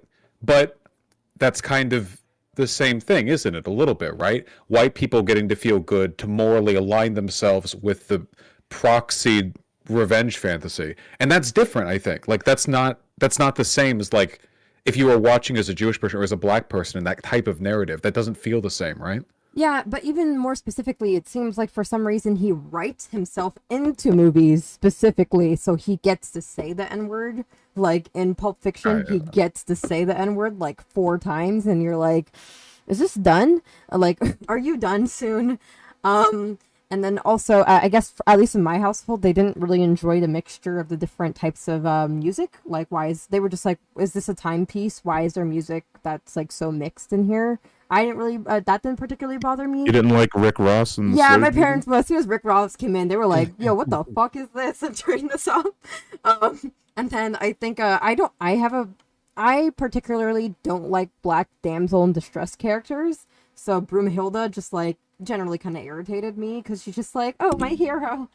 Like, I don't know. I can do without black women that don't know how to defend themselves or can't help themselves. Especially because, like, Harriet Tubman. Can we also point out that I think Quentin Tarantino dropped out of high school, so he's literally like a high school edgelord. Like, I love him and I love Tarantino movies, but he's an edgelord. That's an edgelord. 100% he is. Oh no, 100%. he is. He's a fucking creep. I like his movies, but he's a huge fucking weirdo. Yeah, I was gonna say like his worst movie, Death Proof, like is supposed to be like a female revenge movie, and the movie focuses more on Kurt Russell than it does the women, that are supposed to be the protagonist.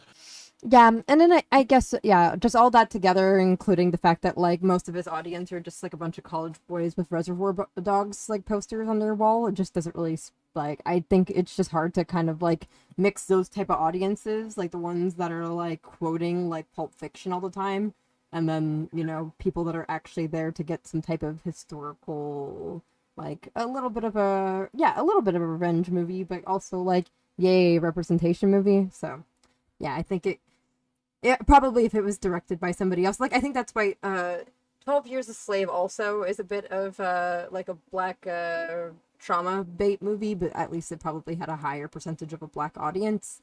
I think basically it's like, I think Django's kind of like the same type of a mixture of audiences as like Hamilton. Like all the whites ran out to Hamilton like, oh my god, they can sing now. That's crazy. I think we need an icon movie. I liked Moonlight. We need an icon movie. The comic book character icon.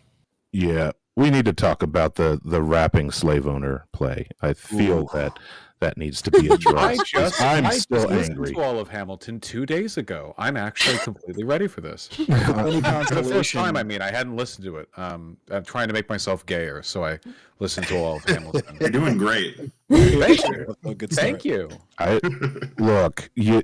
Okay. Historical revision is nothing new, and it's been prevalent in musical theater for a long time. I mean, Oklahoma is an old as shit play, but you're gonna first of all, it's okay. You're going to completely rewrite the history of Alexander Hamilton, who was an absolute shitlord. Okay, you're going to flip the script and make it a black cast and feature heavily, AAVE and feature black dance and feature hip hop and things like that. Okay. And you're going to center it around people who were actually white slave owners?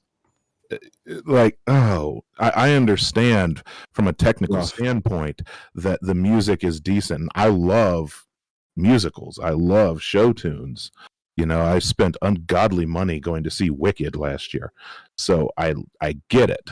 But at the same time, does it have to be Alexander Hamilton, though? Like, Lin-Manuel Miranda could have made a singing movie about Frederick Douglass or fucking Crispus Attucks or some shit. Should have bullied him harder. Yeah, no, everyone should bully his ass. And how did anybody else, I guess, resonate with that particular work? It rubbed me the wrong way. You don't get it. Like, he was born in the Caribbean. He's an immigrant. He's just like us. Yes. Right, I mean, when Hamilton first came out, wait, honey? I guess I can say, it really around here. So my little sister, we're both like theater kids, musicals, did all the stuff.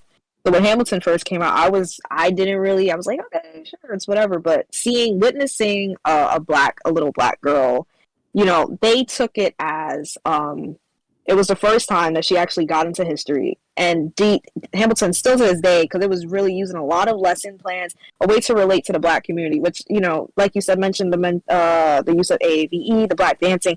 It was a way that they used it to relate to little black kids who didn't like history. So it was the first time that I actually saw her want to pick up a history book and search up her things about Alexander Hamilton. Of course, she gets, does her own research, and she sees it's not all rainbows and he wasn't actually singing.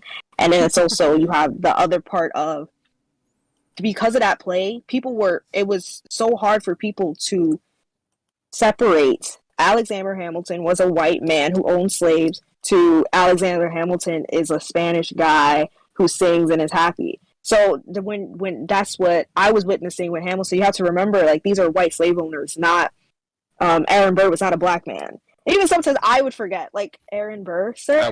That's a white. Yeah, that we know. So when that came out, it wasn't. I want to say it was the worst thing ever. It's very catchy. I have like 2 songs on my phone, I will admit.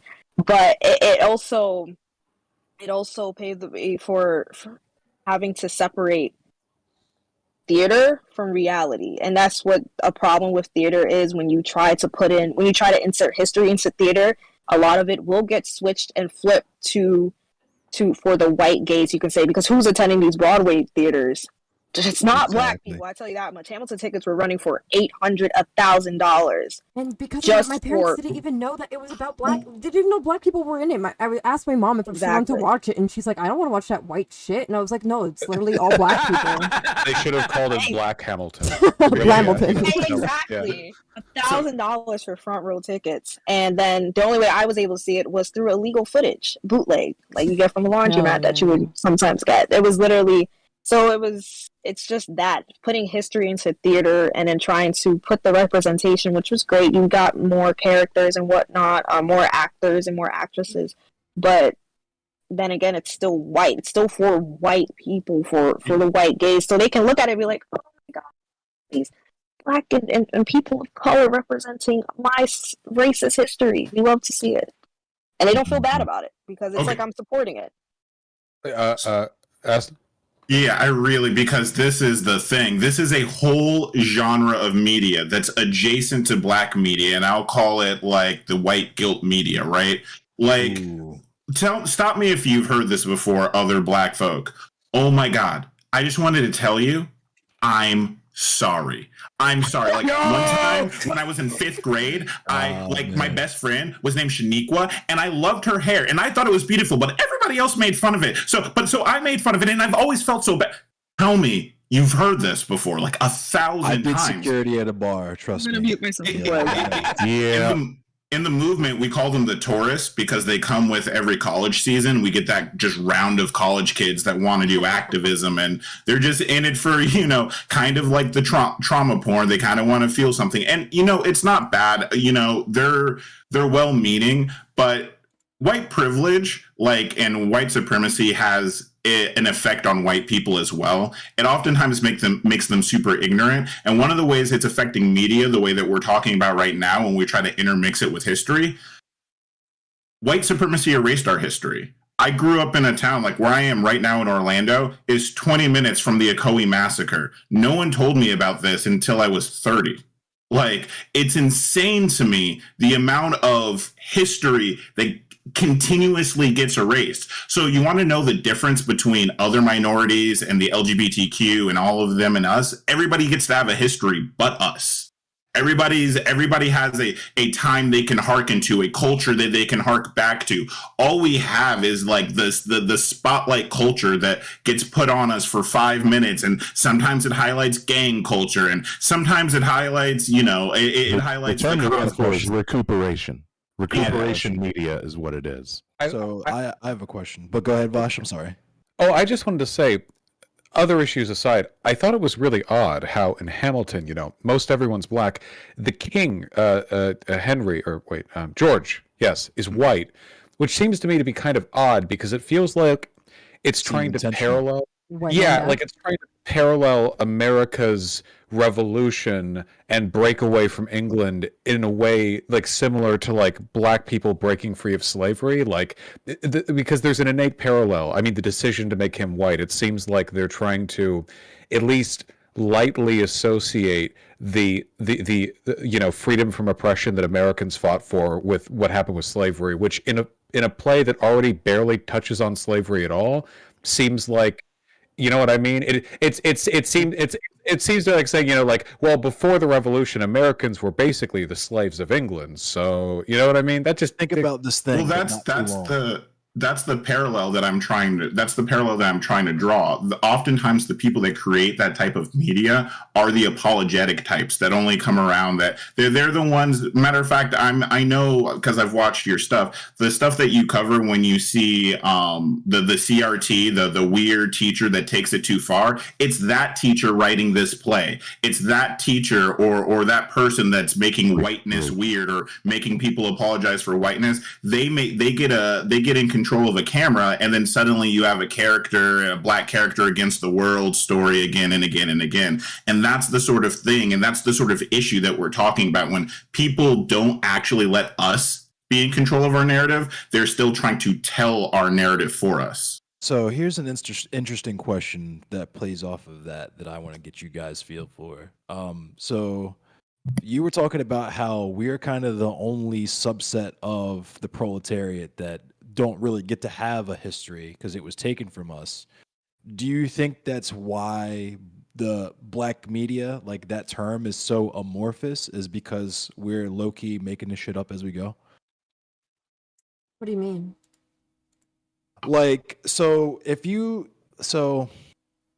Say for example, Scottish media, or not Scottish media, but Scottish culture, right? Or Italian culture. Any of these things are things that you could draw a direct line through immigration and so on and so forth. Even with things like Chinese culture, even though they had the railroad slaves and stuff like that, they still have a cultural history where they can do stuff oh, my family are originally from this particular city that was so on and so forth, right? But we don't necessarily have that. So we're literally we're almost like Schrodinger's cat, right? Where we're alive and dead at the same time. So each day is us creating examples of that type of stuff. I get what you're saying. So, we basically, Black history in America, the Black diaspora, begins with bondage. It doesn't begin, where we came from on the west of the African continent, because that history was gone. It was beaten out of people. I don't know the language my ancestors spoke. I don't know what their names were. I don't know the gods they worshipped, right? I have no fucking clue where they came from. So what you're left with is taking just the culture that was created as a diaspora right here in North America. And that is what we uniquely have to build off of. And unfortunately, that does start with chattel slavery and goes from there.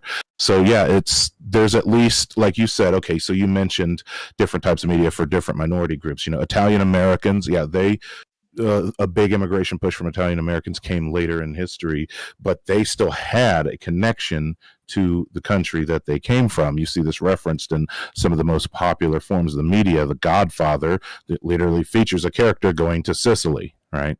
And you talk about, say, Irish Americans, they can have movies, things like Black Mass and The Irishman and shit like that, which too many Irish mobster movies. It's old hat. Stop making them. But where's the Protestant Catholic? They can trace that back to, there was a famine and a lot of their people left the fucking Emerald Isle. So I was going to say, and on top of what you're saying is that's what I was trying to bring it to. Not only is our history start in bondage, but it's erased continuously throughout time because the white supremacy erases the tracks of its racism. You're going to erase the massacres. You're going to erase the purging of our people. You're going to erase the stealing of our culture. So I think that kind of adds to that. No? It happens in real time. And earlier, when I referenced the example of this weird early aughts focus on black dance and song movies, what came after that? What preceded and then came after that? You had fucking Bring It On, and then later you had You Got Served, which was a bunch of fucking white people doing hip hop dancing. And then later on, now you have Step It Up, right? And so that example can be extended to all different forms of media, keeping it focused on media. So when we talked earlier about how there's a fatigue that we're feeling now, I think more so than ever, with the black trauma porn, we don't get me wrong, movies like Roots and Glory were well-made movies, but this odd focus Hollywood has on black suffering is something that people are getting tired of. That's why some people, not everybody, some people really resonated with Harriet because that was a movie about a black woman just being a stone cold badass. And the focus of the movie was not on the traumatic time of her life. It was on her fucking saving people and murking fools with a sawed-off shotgun. Yes. And there could definitely be more films that go down that route. I think people are afraid to make them. People in my chat are saying they want to see films about the Maroons throughout South America. God, yes. They want to see Haitian revolt movies. They want to see this is why I think Icon Rwandan freedom fighter movies. They want to see based on Kilgali, shit like that. Like stage Superman. shows. Oh.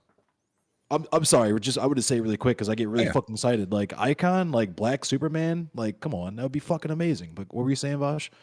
Oh no! First of all, agreed. Second of all, I don't know, stage play on the Harlem Renaissance seems like an easy layup. I don't like it's the there were actual black playwrights then too. Plus I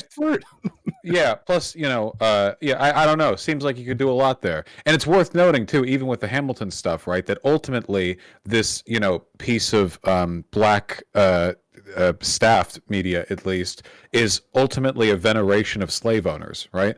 I mean, they're played by black actors, but it's the founding fathers, right? What two of them didn't have slaves, and I think the two that didn't weren't even in the movie, in the play.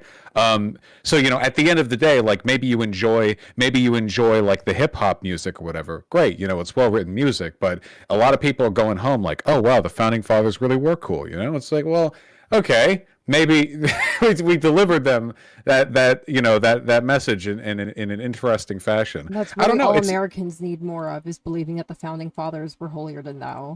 Yeah, and it paints over a lot too. George Washington is just uncritically.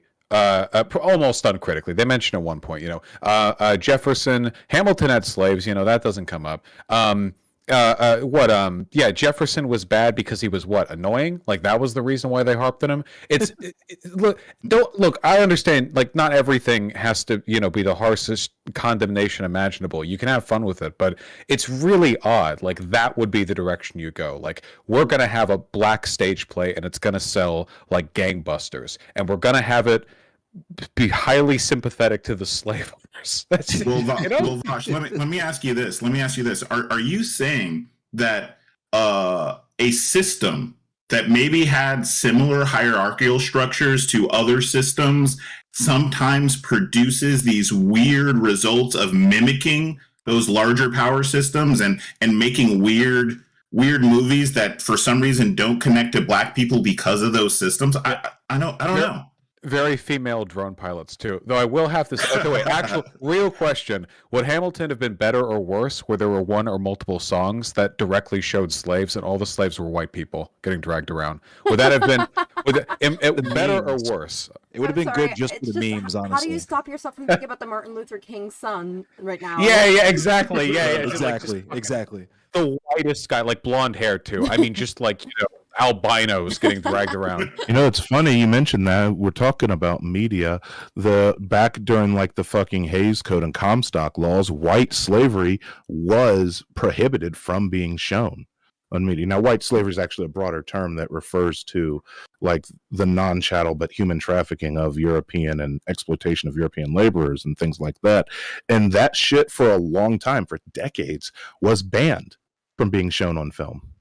They had no problem displaying depictions of Black chattel slavery. They had no problem displaying really, really ugly stereotype depictions of Black people, a la Birth of a Nation and things like that.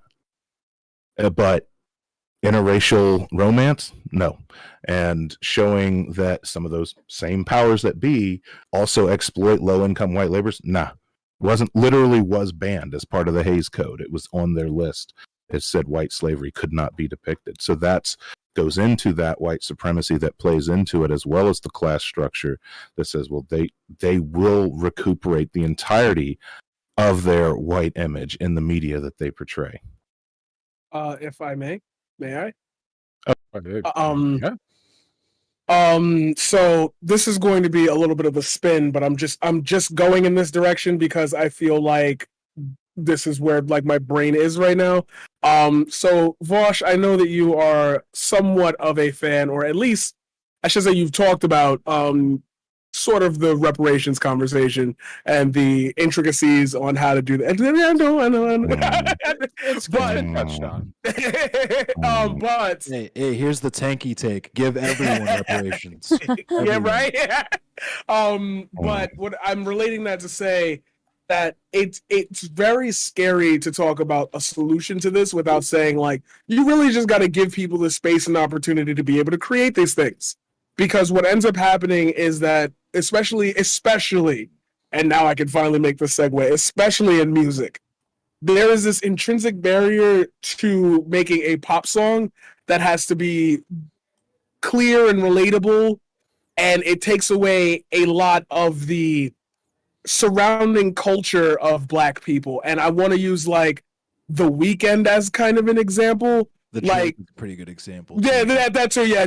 Oh, matter of fact, let's use Drake because that's easier. I feel because I was gonna like Drake's got a song called "Worst Behavior," and like you can really vibe with that. You feel like hunger in his voice. Like that's this Black man rapping. He rapping. He doing his thing. Now it's like, oh, all his songs can be played at any club and everybody will dance to it. I go to weddings and I film weddings, and the primary clients that I get are white people.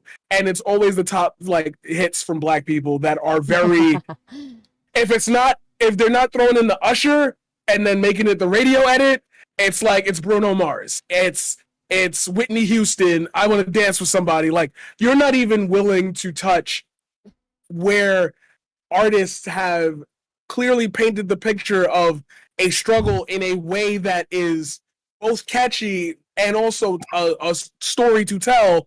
That gets watered down. Let me ask you though, do they play WAP at the white weddings? Oh no, and that's the problem. Like, why not? Not even the Black sexy music. They don't play WAP. They only play the good ones, okay? Right. The good ones. And so for a lot of, so that's why I brought up the reparations thing. A lot of Black creators who are like us, who are artists who want to say, yo, I can make a catchy beat, I can make a fire-ass rap song, but also say something with it. There's a gate limit on that, because then we go all the way back to the beginning of this conversation. The alienation of identifying with what that black person is saying if I don't come from that area. So the majority of the top hits start circling around, damn, that guy got a good voice. That song is a bop. And you're not even really paying attention to what's being said, because when you read the lyrics, it goes in one of two directions. Call out my name, or like, I was in the trap shooting with the gun, and I was like, and when you get to the dynamics of it, yeah, you can find a lot of underground artists doing that. Like I definitely know tons already. But they don't hit that mainstream platform because that message starts to resonate with, well, should I feel bad for what I'm hearing? Should I? They internalize it as an attack on themselves, where, as opposed to like those top hits, they don't think about the race of the person. They don't think about the background of the. Yeah, it's just fun. And for a lot of what we end up talking about, it starts to turn unfun because there is no major representation of what we want to see out of these films, out of this music, out of this black media. I'm so sorry. Yeah, somebody in my chat just said, y'all better not shit talk Eminem here. First of all, and I feel like that's so representative. To be fair, that's a tricky. That's one of them tricky ones there. I gotta give him that. That was the fire one. Is that chat posing the Eminem question? Right. No, I don't want to give him a hard time. Why is it on a black media panel someone has to bring up Eminem? I'm like he's good. Wait, hold on. Why does he have to be in the conversation? They said I'm black, by the way. All right, the twist. Ask him or back in the deck. I'm not trying. No, I don't want to drag anyone. I completely get it. Right? Okay. So, like, it seems like a lot of this is just an intrinsic component of cultural differences, like within a community, right? So the stuff that black people make that is the most tolerable to white audiences is the most likely to get made. In the case of Hamilton, literally the whitest topic ever, but we have black actors in hip hop, so I mean, that's good. At least a little capitalism, I'd say, because it's the commodification of Yeah, definitely capitalism. Whatever can be best commodified, but there are things that break this trend sometimes. Obviously, for example, I think the music industry has huge problems with like the commodification of black music, and like white studio heads who like what gets popular. A lot of the shit that gets popular is just popular with like white suburban kids who feel like they're the hoodest hood whoever hooded when they're listening to the and God bless them. But it seems really difficult to overcome because there is that inherent and almost irreconcilable balance, the more authenticity versus the ability to appeal to a broader audience. A question: can you think of any pieces of media that were incredibly authentic, like really did not feel like they backed down on their representation of black culture, but were still able to do surprisingly well in spite of that? I don't know if it's doing well, but I like Insecure. I've been watching it. I think that's a pretty good piece of media. I think it talks a lot about a lot of different types of intersections, like the issue of like educated black women not being able to find partners, code switching, working within a predominantly white workplace, having to describe different things. Me and my mom watched it recently, and it was like there's an episode where a character has to bring inner city kids to the beach, and none of them are swimming, and the white coworker's like, why are any of these kids swimming? Black coworker just says slavery, and they get really uncomfortable, walk away. Perfect. That's exactly what I would have said. So I think that seems pretty authentic, and I've been enjoying it so far. Also, She's Gotta Have It. She's Gotta Have It is very I very much enjoy it as well. I think it like helped me with, it was a really good like mixture of a lot of different things. I find like talking about black polyamory, black pansexuality, blackness. So I enjoyed that piece of media as well. I got to carry water for the GOAT. Friday, I think does really well. It's a source of memes, and it is a comedy. And some could call elements of it problematic, but what I would argue is that it isn't inherently problematic. It's showing maybe that there are some problematic behaviors that people actually engaged in. And so you look at what Friday is at its core. It's a black man that got fired under dubious means, and half the movie is just him hanging out, shooting the shit with his burnout friend, and also getting unwillingly caught up in some street bullshit. So the violence of the movie doesn't take center stage, but it's that reminder that, hey, even in a somewhat nicer Southern California neighborhood, this is something that they still have to interact with. And it is a great black cast. It has great black music, and it shows black people just actually existing in a way that they do. And little elements that you don't notice. Craig's sister sleeping on her hand so that her hair doesn't hit her pillow in the opening scene. Rewatch the movie. That's in the opening scene. Yes, most people don't even notice shit like that. One thing I find, because I'm always out everywhere complaining about hair, that's like the thing, I'm the hair watcher, and I was pretty irritated that the more attractive person, the one that he's like trying to date, is the one with the perm, and the one that he doesn't want to date anymore is the one with braids. And I was like, why are we putting the girl with perm on a pedestal? It's okay to have braids.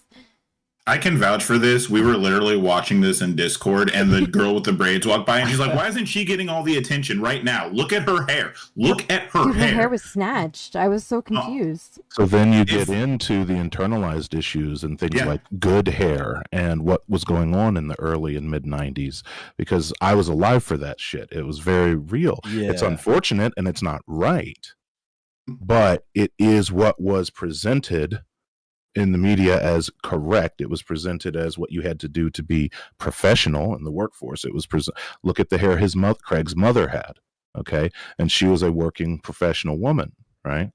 And so they were following off of those internalized Eurocentric beauty standards. It is unfortunate that they play on the aggressive, difficult black woman archetype for his ex versus the other young lady that he got with later in the movie. But this, I think it's also a good example of how the media shifted over the years, and we can see the things we can correct as well as see things that were done really well. Get Out. I'm just probably be a good. I'm sorry. Say, Get Out was dope, but yeah, I thought the new Candyman. I don't know if anybody else saw that, but the new Candyman was fucking dope. I didn't see it, but I do. I think the thing, I don't know if I could ever really like Get Out, just because I was being told by like every white lib, like, oh my god, it's gonna change your life. So like, oh my god, you're gonna watch true. And you're gonna be like blown away. I'm like, a black man being pulled over by cops. Whoa! Hold on. White people being annoying is just a consequence of things getting popular. Okay, that movie could have cured cancer, and white people still would have found a way to cheapen it with their cringy performative. I was being like run up on, and like people are like, yo, you're gonna learn something. I'm like, oh really? And then I watch it. I'm like, oh. Do it to you? You're gonna Like no, like people at my work were like, oh my gosh, like Kat, you totally need to watch this. Like it's so crazy. Like oh my god. And then I watched. I'm like, okay, like yeah, cops bad. Yeah. Sometimes white family not that nice. White person just saw Black Panther. They're gonna run exactly. Up They like come up to me to like Wakanda, and I'm like, we ain't friends. Go away. So I see you guys are familiar with the tourist too. They would have voted for Obama a third time if they could. I wanted to. Oh right, would you consider him? I think he's cool. Is he not cool? Who? Lil Nas X. Oh, are you really asking? Person who got really popular while maintaining authenticity. Yeah, there it is. Yeah. Well, I was actually gonna throw out Donald Glover with his series Atlanta. Is very authentic while still being very artsy, very expressive in those modes. And if we're gonna go with a hood movie, Friday Got the Lights, but Don't Be a Menace is where it's at. No. Fuck you. No, I'm pushing back. I'm doing a debate thing. No, fuck you. First of all, Sweaty, you should have. I was gonna say that and you took it from me. Fuck you. I was about to say, if you were going to challenge me on Don't Be a Menace being the best hood movie, I would have thought that. Like, we would have had a smackdown. I would say, if you want to take it to TV shows, I would say that The Wire actually did really good with a lot of that shit, because it was at its core, it started a cop show, but then you realize, holy shit, they're literally focusing a whole season on just a black inner city public school, and The Wire is ironically a documentary of the inner city. Yeah, it was written by a guy who lived in fucking Baltimore, right? And based off of real people he knew. It was a white guy, right? It was a white guy who lived in Baltimore. Yeah, it was a white guy who one of the good ones. He was one of the good ones. Token. He's been waiting all stream for us to call him one of the good ones. No, absolutely, I'm not. Do not put that on me. We're here. None of us are on Twitch, right? No.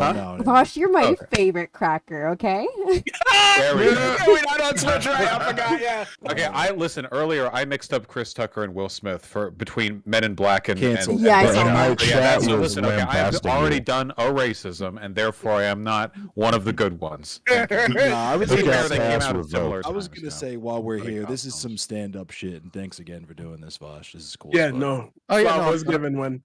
Flowers given one. I was gonna mention, you took my idea. I always thought about Don't Be a Menace because, like, I always think to myself, Loke Dog wasn't able to get a job at that office, but like he owned nukes from the USSR. Like, I don't understand where we're not getting that this man made moves. Like, I don't get where we're not getting with that. But I was gonna say, even though it got canceled, I think one of the best representations that really hit home to me for a lot of representation, especially in the LGBTQ community for Black people, was Lovecraft Country. That was one of my first experiences, really, like, because I had just finished watching what was that movie? It was not the movie, the Amazon series. Come on, Marquise, you're the media guy. You're the guy. Utopia. Utopia. That was a good movie. Show. Yeah, exactly. You see what but Lovecraft Country was one of those experiences where I didn't know what to go in. Everybody was talking about it like it's magical and everything. And I was like, okay. But they really honed down on not only exploring time differences, like going through time, but they kept everybody authentically where they belong. There were the white allies, there were the white negatives, there were the black negatives, there were the Black people hiding their sexuality, there was the intrinsic, like characters liked each other because they liked each other. There wasn't this forced interaction. Like, the trauma bonded them in a way that was very, very unique to media, and I'd never seen anything like that before, at least delivered in that medium. The important part of a Lovecraft Country, though, is like, because we continually get our histories erased, like in Lovecraft Country, in the very first episode, they talk about using green books to cross the country because of sundown towns. It's actually the narrative force in the episode. The evil that they're trying to escape is the hands of the white cops that are going to kill them if they catch them, right? And that is actually the driving force. What's interesting about that is, as a Black person, I had to turn around and go to my grandma and go, yo, this real? Yo, you had to do this every time you were already talking? Better than the movie Green Book. Yeah, like this really, you really did this stuff? And she goes, yeah, that's why we used to pack lunch in the morning. We would make sure we had to eat lunch at this time because we had to drive through the night, or we had to stop at this town or that town. And you didn't, and I'm like, holy crap. And it's those moments that are like the moments that we're missing in media, that we don't get to have, that all the other cultures get to have. That moment where we're like, holy shit, this is what happened. You're silent. No, Nuggy break. No, that was on me. I was meant by. I've been streaming for like 11 hours. First of all, what a Chad! How dare you? Sorry, the war stream. God help me. That was a particularly dry protein bar. Okay, so yeah, that one. Expected more moisture there to help. So, all right, I'm accruing a list of movies that I need to watch. That's good. I'm glad I'm learning from this. So, it's difficult. It's really, really difficult, I think. In large part because the consequences of bad representation or of underrepresentation, I think, of black culture in media are really, really, really, really bad.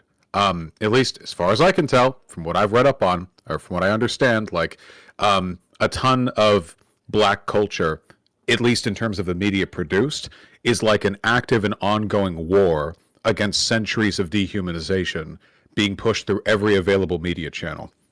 You know, which is why, like, for example, you know, maybe Django isn't as good, you know, for this sort of thing, because maybe in terms of the stereotypes lined up, you know, what perceptions white supremacy gives, the idea of a uber badass, super killing, slave killing white slave owners, you know, maybe morally that's good, and it is. But how much does that pull away? Django doesn't have that much of a character in the story, you know, like he's pretty quiet, really. Yeah, I mean, don't get me wrong. He's bright. He's cool as shit. I'm not taking away from that. But in terms of his, you know, engagement with what's happening around him, he's borderline a Terminator. And that lack of, you know, pathos, I think, maybe, at least when I think about it, I feel like in terms of my ability to empathize with Django, it's much less than, you know, my ability to empathize in concept with media where there's like even like Blazing Saddles, and that's not even like really like black media, at least I don't think, you know, it's not written by, but the willingness to deal with these problems and to see the humor and the full range of expression, you know. Maybe white people want to see black people when they're Hamilton or when they're very goofy, funny side characters, or when they're very cool, badass martial arts military guys, but not so often when the whole range of human expression is given there. They can have character, but they have to be pointed. They have to be, you know, exaggerated or limited in some way.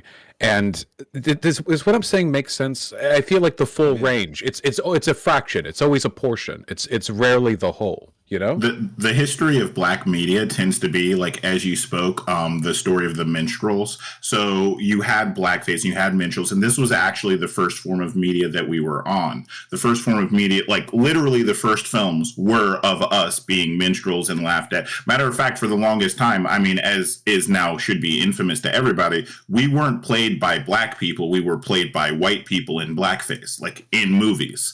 So there has been, you are correct, when you have to understand, like, media has this crazy effect, right? We have this idea of gender norms and traditional families that really only extend, if you look at the history, only 60 odd years, 70 odd years, but they feel like they've existed forever. And that is a product of media and technology as media gets these ideas out there faster and faster. So we were caught in the stream of being part of the group that America loved to beat up on while they invented Hollywood. So all of those negative stereotypes get blasted out to the world. So yes, we are in a constant fight for space to not be those archetypal stereotypes that they created for us in times long past. And unfortunately, America has a fetish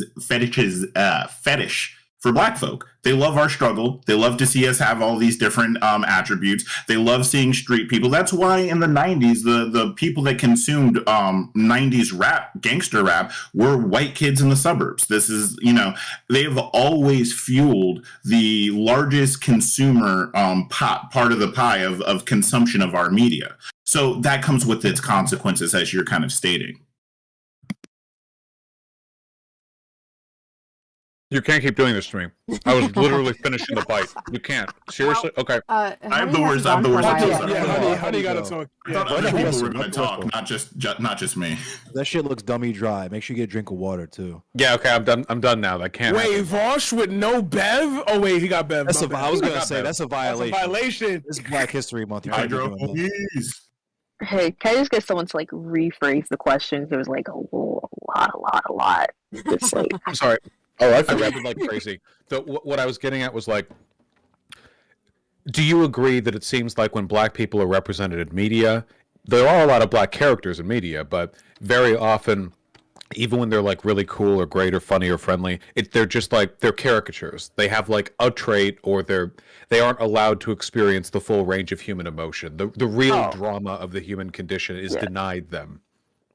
Well, that can just also go back to the white gaze, but I feel like that's because since, media is essentially white, it's because white people don't see us as anything but the other. I think we talk about the otherization of Black people. We've always been the other people who were brought from West Africa, the other people who picked cotton and all this, the other people who did this, that, and the third. So we will always be seen as a side character because we have always been treated as a side character because we have been taught that Black people. Not saying that there aren't any tropes where you have your sassy Latina friend too, and you have your ghetto Black friend, and you have the smart Asian, of course. Could you put your mic a little closer? Sorry. No. Sassy Latina, smart Asian, ratchet Black girl, whatever the case may be.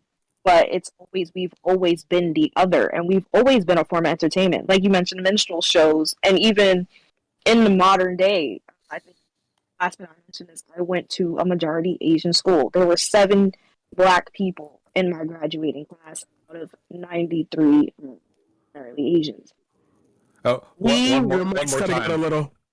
It's still, I went to a school where 7 graduating Black folks, including myself, 93 majority Asian, literally every day, 7 black folks. We were seen as entertainment. We were the side character in what you can say the high school itself was the show. We were the, can I go to you for the N-word pass? Can I go to you? Can you teach me how to twerk?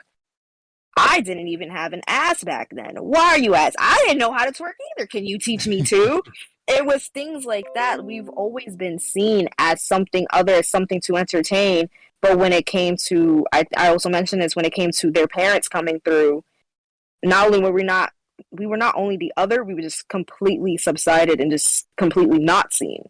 So it's either we take the entertainment or we take nothing, or we like to see you suffer. That's literally how it's been, unfortunately. And of course, it can be something to try to change that.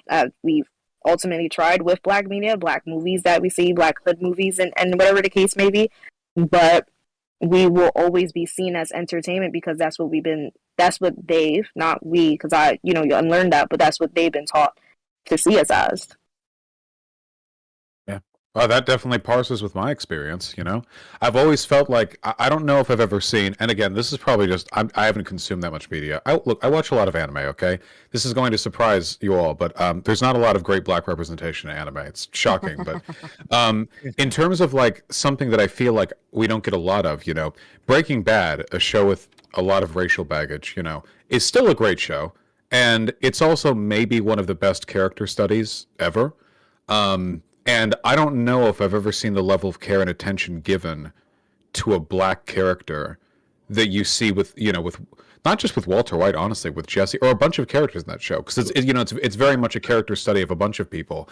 And now people are saying The Wire. I haven't seen The Wire. Yeah, it's watch been on The my Wire. watch list my entire life. Yeah, definitely. Watch the fucking Wire. Wait, Yeah. okay, I haven't seen a Wire, but mostly because I've been told. Oh, what are you, racist? Yes. No. No, I've been told that if I would watch it, that I would end up perhaps having one of those moments where I'm like, I'm still not being represented. Does it surpass that? Like, because I guess I don't really want to watch something that's gonna make me like look around in my neighborhood and be like, you guys are like these people. So it's an amazing character study, but yeah, you probably wouldn't be represented. It does have that high level of character study across a variety of characters and a variety of ages of characters, going all the way as far as high school students and all the way up to grizzled homosexual gangsters, right? But more importantly than that is that it does it very well. Now, yeah, to go off of what Kat said, it's a story inspired by events that took place in inner city Baltimore. So largely low-income communities living in dilapidated housing.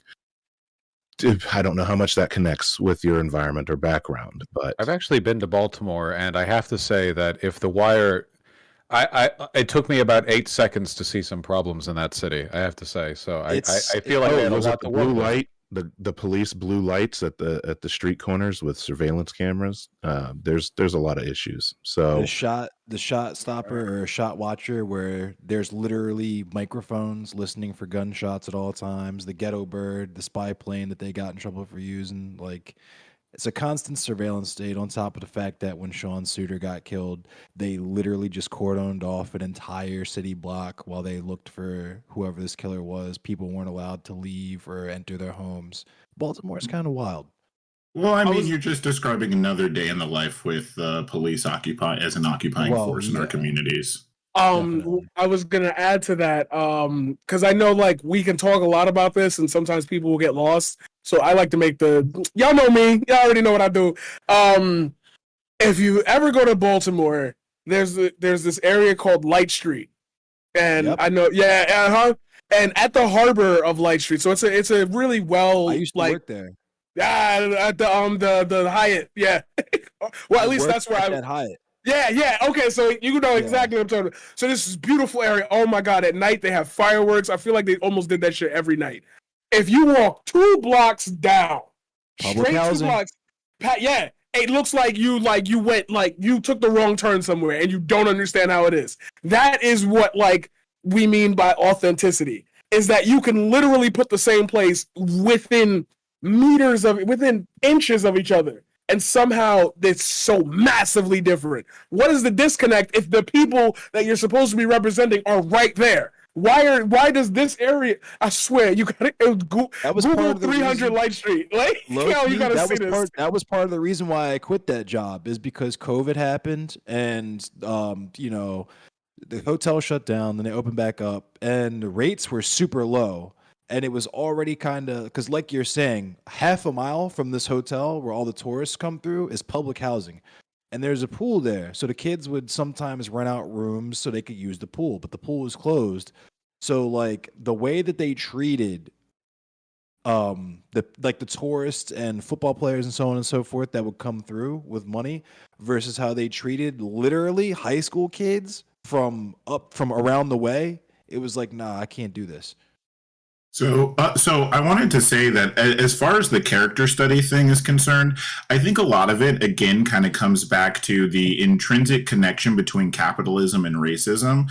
You have to remember, again, we talked about how characters oftentimes miss a Black perspective. Well, where does that come from? Well, it comes from a lack of Black writers and a lack of Black directors. Why does that happen? Well, directing as a job is a job. You have to go out and find financing. And so your proximity to capital kind of determines the level of financing you're going to get.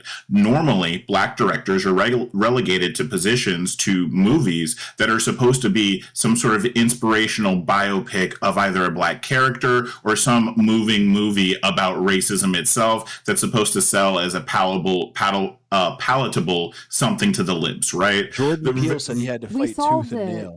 Yay! Racism. Yeah. Very rarely, you're never gonna get like a budget as a Black guy to write a sci-fi movie or to write a horror movie or to write any of these other things where we can express these characters in these different environments. And the fact that, Black sci-fi, is there any good Black sci-fi? Yeah. The thing that he just mentioned, Paradigm, the Lovecraft Country. Lovecraft Country is a sci-fi. Okay. There was the old show Mantis. Really Mantis. Oh my fucking God. Also, I knew you were my favorite content creator for you had your hand up? Me? Yeah. Oh wow, me. Okay. I was just wondering 2 things. One, what do you guys think in general about Sean the Rhimes? Because that's the only person I can think about when I think of Black writers for popular shows. So Scandal, How to Get Away with Murder, these types of things. Do you think that's a pretty, at least a breakthrough, or is that, do you find her kind of irritating? Do you find she just whitewashes propaganda though? What do you mean? She writes a lot of she writes a lot of crime and procedural shows. Yeah. And a lot of propaganda. So a lot of her shows reframe and praise the role of law enforcement. Didn't she also used to do some of the Law and Orders? Yeah, I just know her from like Scandal, but even I don't know if she did like Suits as well, but it's a breakthrough in that she was and she started in the 90s, like long before Scandal and Making a Murderer. She went back years. She was in the mid 90s, and so to be a black female writer with primetime TV shows that she was the head writer on, or she was directing. Was the only one who was even remotely in the same class. Yeah, no, that was huge. And someone mentioned the class element to it, and even look, class elements aside, even the fact of the matter is that Hollywood is gatekept to hell and back. Yes. Because at the end of the day, everybody has to go through a producer if you're trying to make anything with any kind of significant budget. And that goes beyond even explicitly black filmmakers, to take it to Hispanic filmmakers. Robert Rodriguez, he had a budget of fucking dirt to make Desperado, right? And so motherfucker had barely any money at all to make these movies and couldn't get anybody to sign on to make these movies because he's just like, I want to make a movie in Mexico about some cool crime stuff and an action movie, and everybody's like, nah, kick rocks. So he literally had to just make that out of his own pocket. And that's what you see with a lot of black media. And so now we look at, Jordan Peele, who's just starting to attract things like investors into his movies. It's still difficult to this day. And yeah, being a director means you have to be able to summon that seed capital to put your vision up on the screen if you don't have it personally or don't have a community around you personally to do it.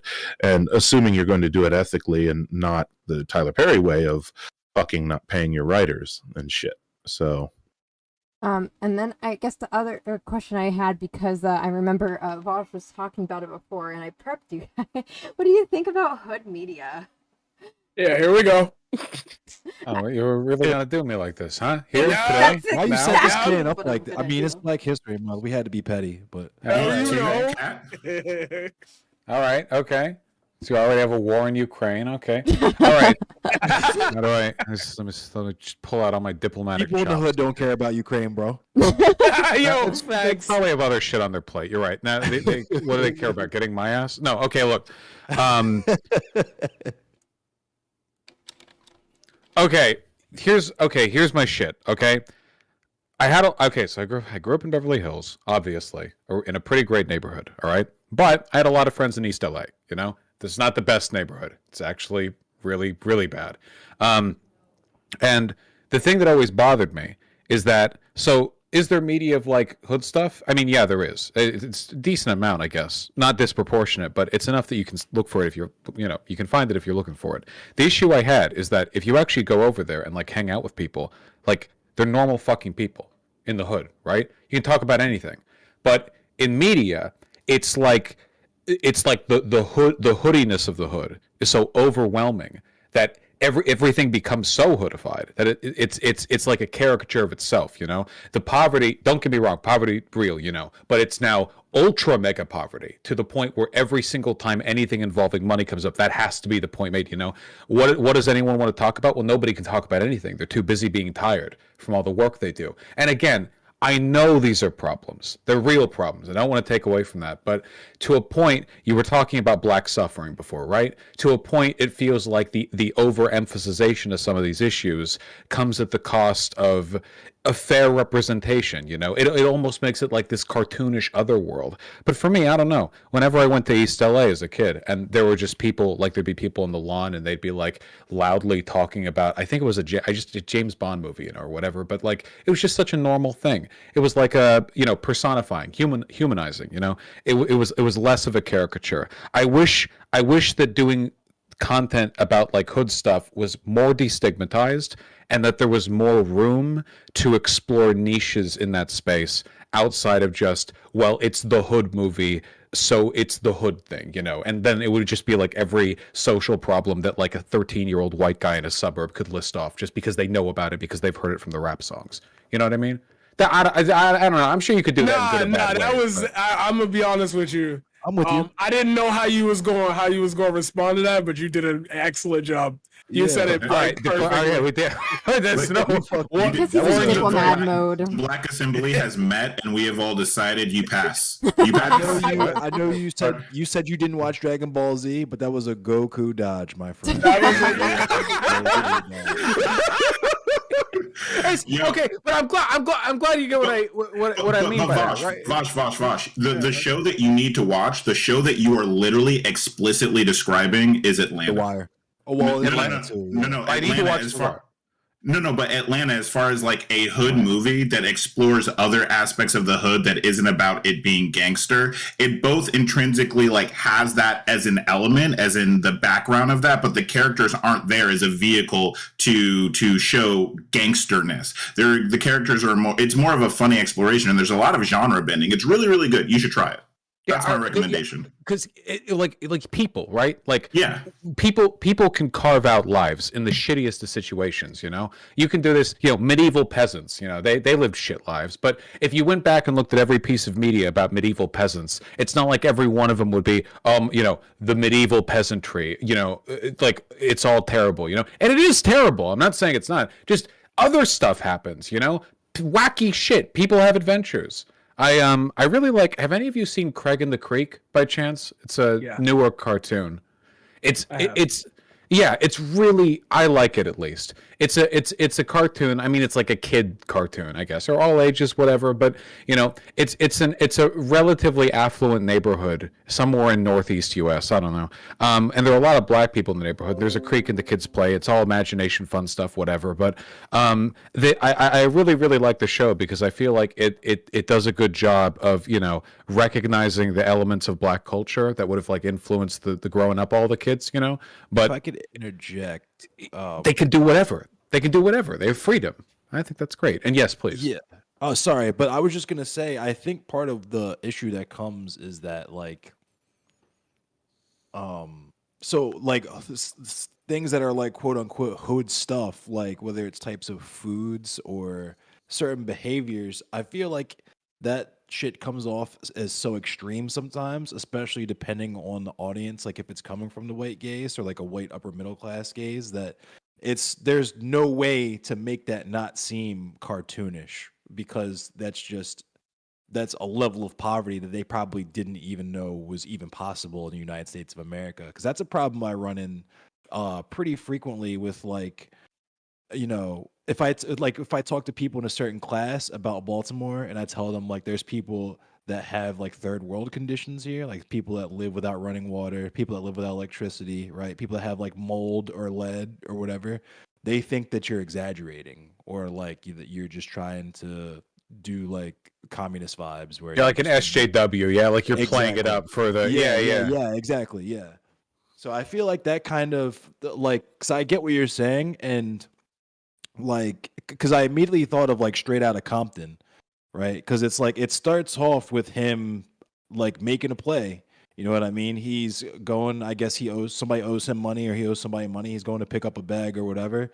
And there's like a tense ass like standoff, or just any type of like a drug deal. Just something as simple as like a drug deal, like a street handoff, I feel like is like regular shit to people that have been exposed to it, especially on a regular basis. But like, you know what I mean? I feel like people from that world would be like, oh my God, he really does that? People really do that? You know what I mean?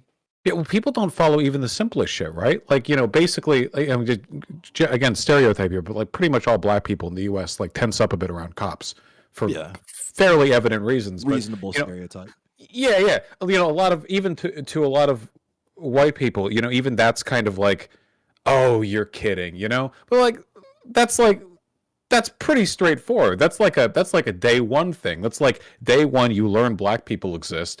They tend to get mistreated by police, you know, like, oh, you know, right there. But I guess sometimes even that's too much for some people in terms of, you know, cultural awareness in their periphery. Yeah. Sorry, I'm like really tired. I had issues with a police officer. Well, it was a few police officers, and they had me pulled up, and I had my hands on my head the whole time, and the one officer was like, "You can stop being so melodramatic." And I'm like, "My guy, your other dude over there has had his taser out this entire interaction. Like, I'm not trying to make any sudden movements.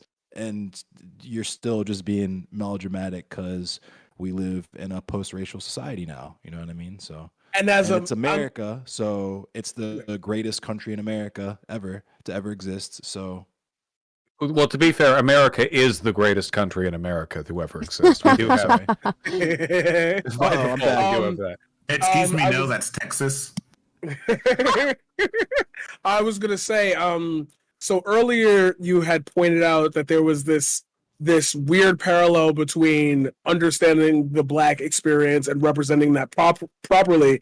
And throughout our conversation, we kind of almost fell back within ourselves to like hold both positions.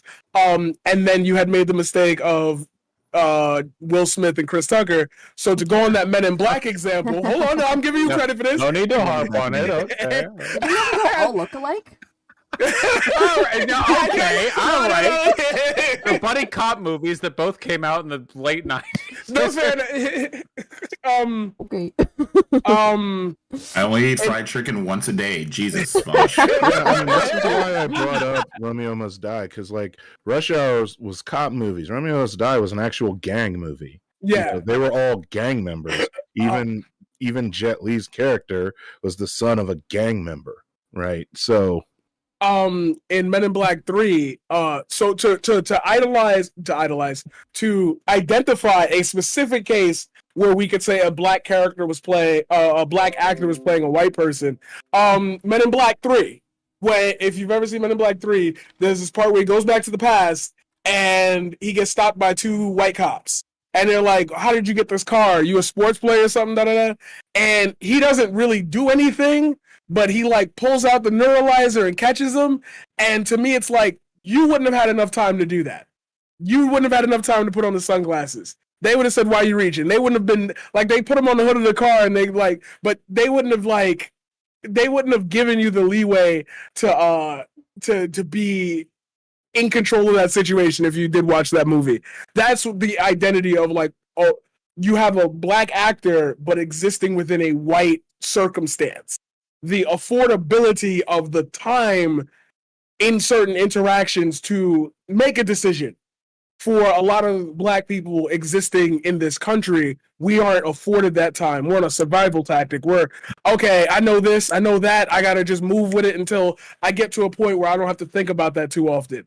Like, what he's trying to say is we all love Miles Morales, but let's be real, I hate you shot. so much. Throw the do-rag on him. I want to see Miles Morales in a silky too, no poly. So you want the undeniable swagger of a black teen. Yes,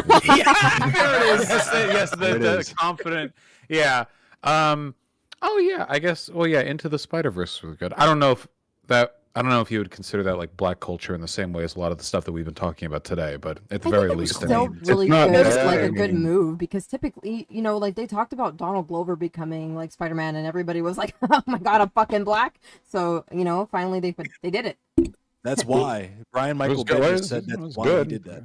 Post Malone actually on the soundtrack. Ugh. What's actually interesting is with comics, like they do this often. Like comics are weirdly, probably because conservatives make terrible media and comics are great media, so obviously liberals.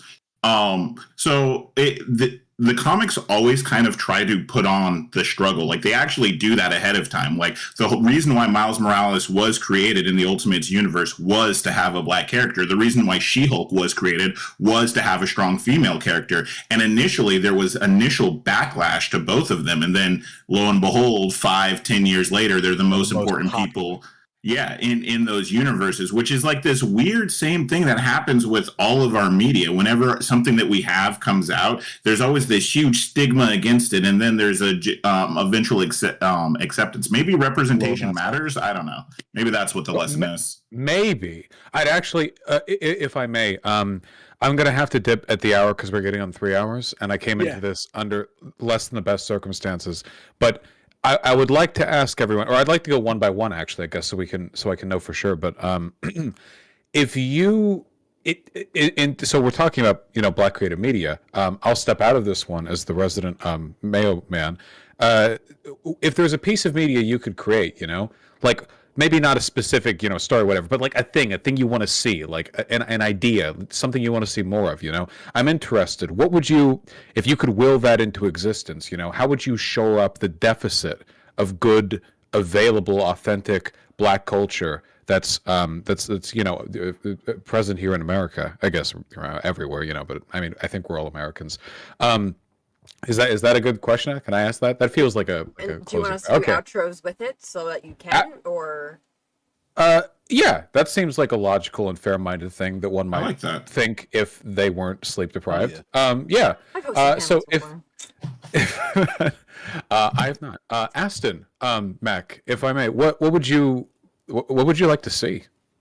Honestly, I want Black people in more different types of media. So give me a Black cyberpunk fantasy, please. Something like what's that tabletop Shadow something? I can't remember its name. Shadowrun. Yeah. Give me a Shadowrun with Black folks. So much. Yeah.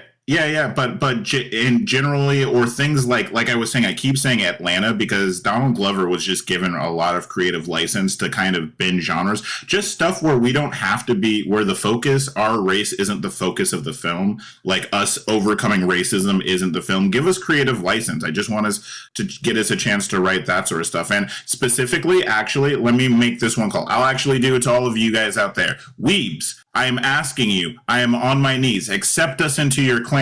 Make Blackame. Yeah, Blackame. I want Black anime. Just give me Busters? Yeah, no. I want like little juicy thick, like cute anime Black girls running around the screen, and all of us talking about who's going to be the best waifu. And for once, it's a Black girl. Everybody would buy it. Everybody would love it. Giant mechs with spinners. Giant mechs with like chrome spinning parts and like all of it. I need all of it. That's what I want.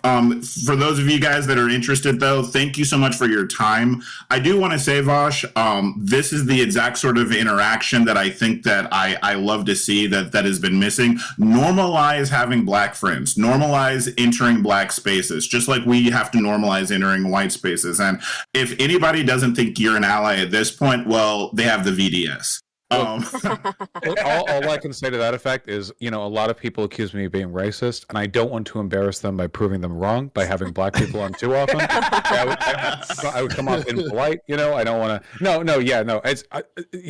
I get you. I've enjoyed being on the panel tremendously. It's always good. Also, I'm on Twitter too often, so I have to like detoxify the whiteness that I deal with day to day. Anyways, to be fair, you have to detoxify the Blackness on Twitter too. True, depending on who you follow, yeah. But just for my name, I'm Aston Mack. You can find me at Aston Mack on Twitter. The TV show's Aston Mack TV on Twitch. I point a lens at, I try to do activism on the ground. You'll be seeing me at CPAC this week. You'll also be seeing me going over many different organizations and how you can join mutual aid organizations and make a difference in your community. So again, it's Aston Mack. Thanks for having me. Going to Thank you. Fucking CPAC, dude. Thanks. Dude, we do every year, and like last year I was actually there, and I saw a gay Confederate Black guy.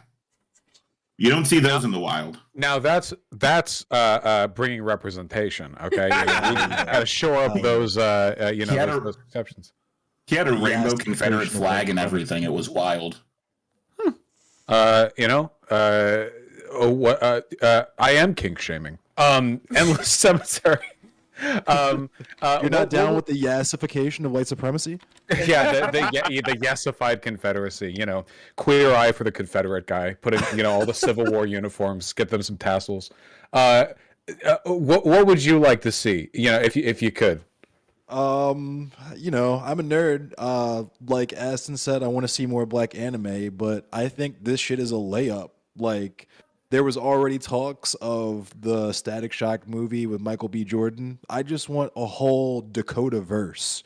It would be exactly like what you were saying you wanted. What we all want is just like hood people doing regular shit, and then boom, the Big Bang happens, and suddenly everybody has superpowers, right? That would be dope with the Dakota verse, but also Icon, I feel like would be just such a crucial, that could be a landmark piece of black culture if done correctly. You literally have an alien that came to Earth, the same exact story as Superman, except he lands on Earth in a plantation, right? And gets all that experience and lives all the way to the modern day and has all that knowledge and all of that resource to draw from. That would be chef's kiss. If we could just have all of those stories told, and even the in-between stuff like Gotham, where it's just regular people. You don't even have to have all the superheroetry and stuff. Like, I feel like DC already owns the Dakotaverse. Rest in peace, Dwayne McDuffie. But yeah, I feel like that's a layup. That's what I would love to see. And yeah, I'm Endless Cemetery. I do a podcast with my housemate called The Bolsheviks. It's a lot of commie stuff and just talking about local Baltimore stuff and politics. I do Twitch I'm at twitch.tv/Endless Cemetery. Facebook at facebook.com/Endless Cemetery Games. YouTube at youtube/user/Endless Cemetery. I'm on Twitter at MFEndless. TikTok is Endless Cemetery as well. I also do electronic music. I used to play metal and got out of that, and now I do EDM because I'm the only person that has to get paid for that. That's at soundcloud.com/nightmare difficulty. And as far as my content goes, I literally just talk about abolishing the police. I support my friends in Food Not Bombs. I always support direct action and mutual aid, solidarity not charity. And I talk about other leftist quote unquote stuff. I try to keep it American because, like I said, I'm a himbo who just cares a lot. So the purview of what I feel I'm qualified to speak on is very limited. But those are the vibes, and I am an ass beater Jax on Mortal Kombat 11, and also a dope Taki on Soul Calibur 6. So man, trying to get the matches. Yeah, but what's your friend code on Switch for Smash? Like, because that's where men are truly tested. Okay, I'll message you after the panel. We'll run All some. right. We'll run some. But yeah, give us your forwarding detail for your Project M codes. Thank you. Yeah, seriously. Thank you. And I was gonna say thank you, Vaush, for doing this. A lot is said about you, but like I said, this is some stand-up shit, and I really wish this was normalized. And you're cool as fuck. Thank you. I try my best. Honey, what media would you will into existence if you could? I would just say what I would like to see. Not even media. I would like to see a Afro Latina with 4C hair who does not have one white Hispanic mom and a black dad. Miles Morales, love him. Love that he was there. Your audio is a little bit screwy, by the way. Ugh! You know Let's try. Oh. Uh-oh. You can hear me? Yeah. Amazingly. All right, fine. Like I said, Miles Morales, great representation. It was the first Afro-Puerto Rican that I've seen actually loved and represented correctly, but I just want to see a media where it is a black girl who's also a black Hispanic, whose both parents are black, because it seems that Afro-Latinidad is constantly whitewashed to just having one white parent, when that's not what Afro-Latinidad is really. Though that's the one side of Afro-Latinidad we will never really get to see, because it's always this appeal to the sexy white Hispanic woman. So we can just start with that, seeing more girls like me. That would be great, and it would like really limit and the amount of trauma that black Hispanics really go through already. We can start there, and then we can get into the topics a little bit more later, but we can definitely start there. My name is Aisha. You could call me Honey. X is silent. It's just there because I love the weekend. Before Cat kills me, I am running for Miss New York. My Instagram is Honey with 3 Ys, I believe. Yeah, 3 Ys. In that link tree, I have the GoFundMe for Miss New York, where helps with competition expenses, and it goes slowly to competition expenses. I have where my TikTok is linked. It's Flaquita, FLACITAAA, where currently my account is almost restricted because white Hispanics don't like me. My Twitter, I think, is Aisha XL. And yeah, huge Weekend fan, as you can see. Thank you very much, and I hope that you become the city of New York, or is it the state? It's the state, right? It'd be the state. Yeah, the state. And then if I go on for Miss USA, when I go on, I'm going to put that out there. Then I'll become the whole United States of America. I hope you conquer the entire United States of America. Thank you. Howdy, Kar. Yeah, what's up? You remember the I'll say it again because I don't want to be accused of being unfair. What media would you make? Yes, man, if you could. Well, it's less a specific type of media and more a broader cultural movement that I want to see take the forefront. I kind of want it to be a big, strong push like it had with all the white European folks back in the 70s and 80s. I'm a punk and I'm an anarchist and I'm a rocker and a metalhead. So I want to see the black alt scene push to the forefront and see that in the media and the music videos. I want to see my black punks with their spikes and their fucking studs and their don't give a fuck attitude. All right. I want to see the music of many black alt artists get pushed to the forefront because they do exist out there. Right now they're very niche and they're really, really talented. So those are sort of and I want to see black goths, which I also am. I want to see them come to the forefront. And I want to see black metalheads, and I want to see all of that. And not to get too spicy for stream, I want to see the black kink community get talked about and get represented in movies and things like that. So that's what I would like to see. It's not a specific type of media. I wanted to cross all media and just in general representation. Aside from that, I am Kar. I do black anarchist political commentary on YouTube. You can find me on YouTube searching for Kar at Kar. I do not review Kar 98 firearms. That's another channel. So keep scrolling. And basically, I kind of just talk about lefty stuff. I did recently make a video about the horrors of hosting international sporting events in your town. Please do check that out. It's very video essayist. It's very video essayist bread tube of me. It's 30 minutes long, which is saying something because most of my videos average 10. And I think you all would like it. Aside from that, Kat, thank you for inviting me to be on this panel. As with last time, it's been an absolute blast. Vaush will chat. You're closer to home. Thank you. Kat, Tirana, not an actual animal cat. I hosted this. I go last. Okay. Oh, right. As one does. Paradigm Shift. Hello. How are you doing? I'm doing great. I got a lot of. Thank you. Yeah, I had to do I planned this outfit and then I was wearing the shirt. I got this. It's I forgot the name of the brand, but it had the kitty and like you pull the little pocket down and it's the kitty giving you the fingers. And then I was like, wait a minute, no, I've wanted to wear this the whole time. I got some surprises for you guys, and I got an answer to your question. Aston, Endless. I am creating a live action manga series. So it's going to take still frames. It's going to take still images and combine them with like small moving parts to create like an actual readable, but watchable anime manga type thing. And it is going to be heavily minority based. Obviously, I live in New York City, so it's not like I'm where to.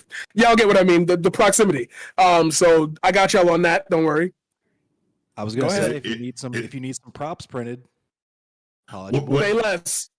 I'm down as long, even though like a gangster isekai would be interesting. Please don't make an isekai. Oh no! I'm going way. We go way. Well, it's gonna fall in that pattern because it has to, but it's gonna go way deeper. I want the gangster isekai. I want the strapped up isekai. Will there be a part where the person trips on the stairs and lands on the breasts? Somebody called me out.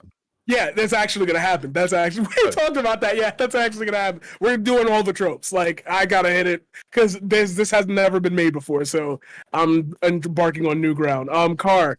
Yeah. I heavily suggest you look into Jesus Piece. Hmm. Jesus Piece is a great hardcore band. And from there, I'm sure you'll find a lot more. But I wanted to tell you that the Black alt scene is on the big rise. Like I'm talking regional, national tours. No, I'm I know you in know it. that. I want Yeah. to see it go full mainstream. Yeah, mainstream. Yeah, I feel you. I Yeah. want there to be a black Nickelback. I want there to be a black Slipknot. I want there to be a black fucking Bad Religion. Like, Heard you, got you. I'm trying to be on my Black 9 Inch Nails shit. yeah, there you go. I want there to be a black Trent Reznor. It'd be much less pretentious. A Black Evanescence. Wait, is that tech? No, I'm not gonna say that. That's pretty much what Willow's doing now. I was just about to say. Yeah. As far as me personally, I want to see what I am creating, and that is mainstream Black people who talk uniquely and are able to capitalize on that within this system. I want a complete, I don't want to say the destruction of the capitalist hierarchy, but I want to see genuine representation from people who really feel like they have something to say, but don't have to feed into the machine of producing every day and doing this and being consistently online. I want more Black people to grow into mainstream artists naturally. I don't want the you got a few, you got your Black, you got Black, and you got well, at this point Willow, if you want to go into that medium, and Jaden Smith, but I want more authenticity in music, and I would love to see a group of Black poets honestly hit the forefront of a mainstream audience, because as you obviously can tell, that space is completely dominated by the fellows. But yeah, I got y'all on that anime. Let's see if I can do this outro properly. It's been a while. Hello, ladies and gentlemen. If you enjoyed what you saw today, please do me a favor and follow everyone that you've heard today, but also follow me at twitch.tv/the_paradigm_shift. Please email Twitch right now and let them know to give me back my username. I hate the underscores. If you haven't already guessed, I am a poet. I am a gamer. I was part of the pro circuit for a while. I got out of it. I am a teacher, first and foremost, but I am also a photographer, videographer. I teach things on Twitch. I talk about anything I want, and I'm sorry. I know Vaush is banned, but I'm going to be the next king of Twitch politics, because none of y'all are saying shit that I'm saying. And if you're interested in seeing how I can back up that claim with unrefutable evidence, I got a catalog already. In my first year, I did 612 videos. You can find all of them at youtube.com/c/theparadigmshift. I know a couple of y'all had some issues with that. I already saw some comments on my YouTube. I appreciate that. You can find me on Twitter at Marquise Paradigm. I am beefing with everybody. Ted Cruz don't like me, and I'm gonna smack him when I see him. I just on site, like I'm just letting you know, off rip.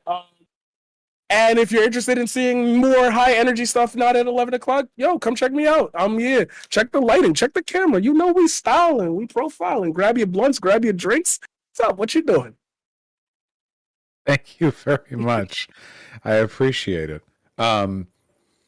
KataraNa, not actually a cat. I almost said not actually a human cat. Well, but you are a human. The Dr. Michael thinks that I'm a cat thing. That's what he called me, so I'll just call myself a thing from now on.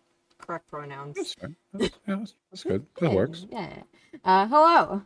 Hi, my name is KataraNa. Thank you so much for coming here today, Vaush. For things that I would like to see more of, so obvious, I would like to see more representation within the Black STEM fields, as different types of people that get children engaged.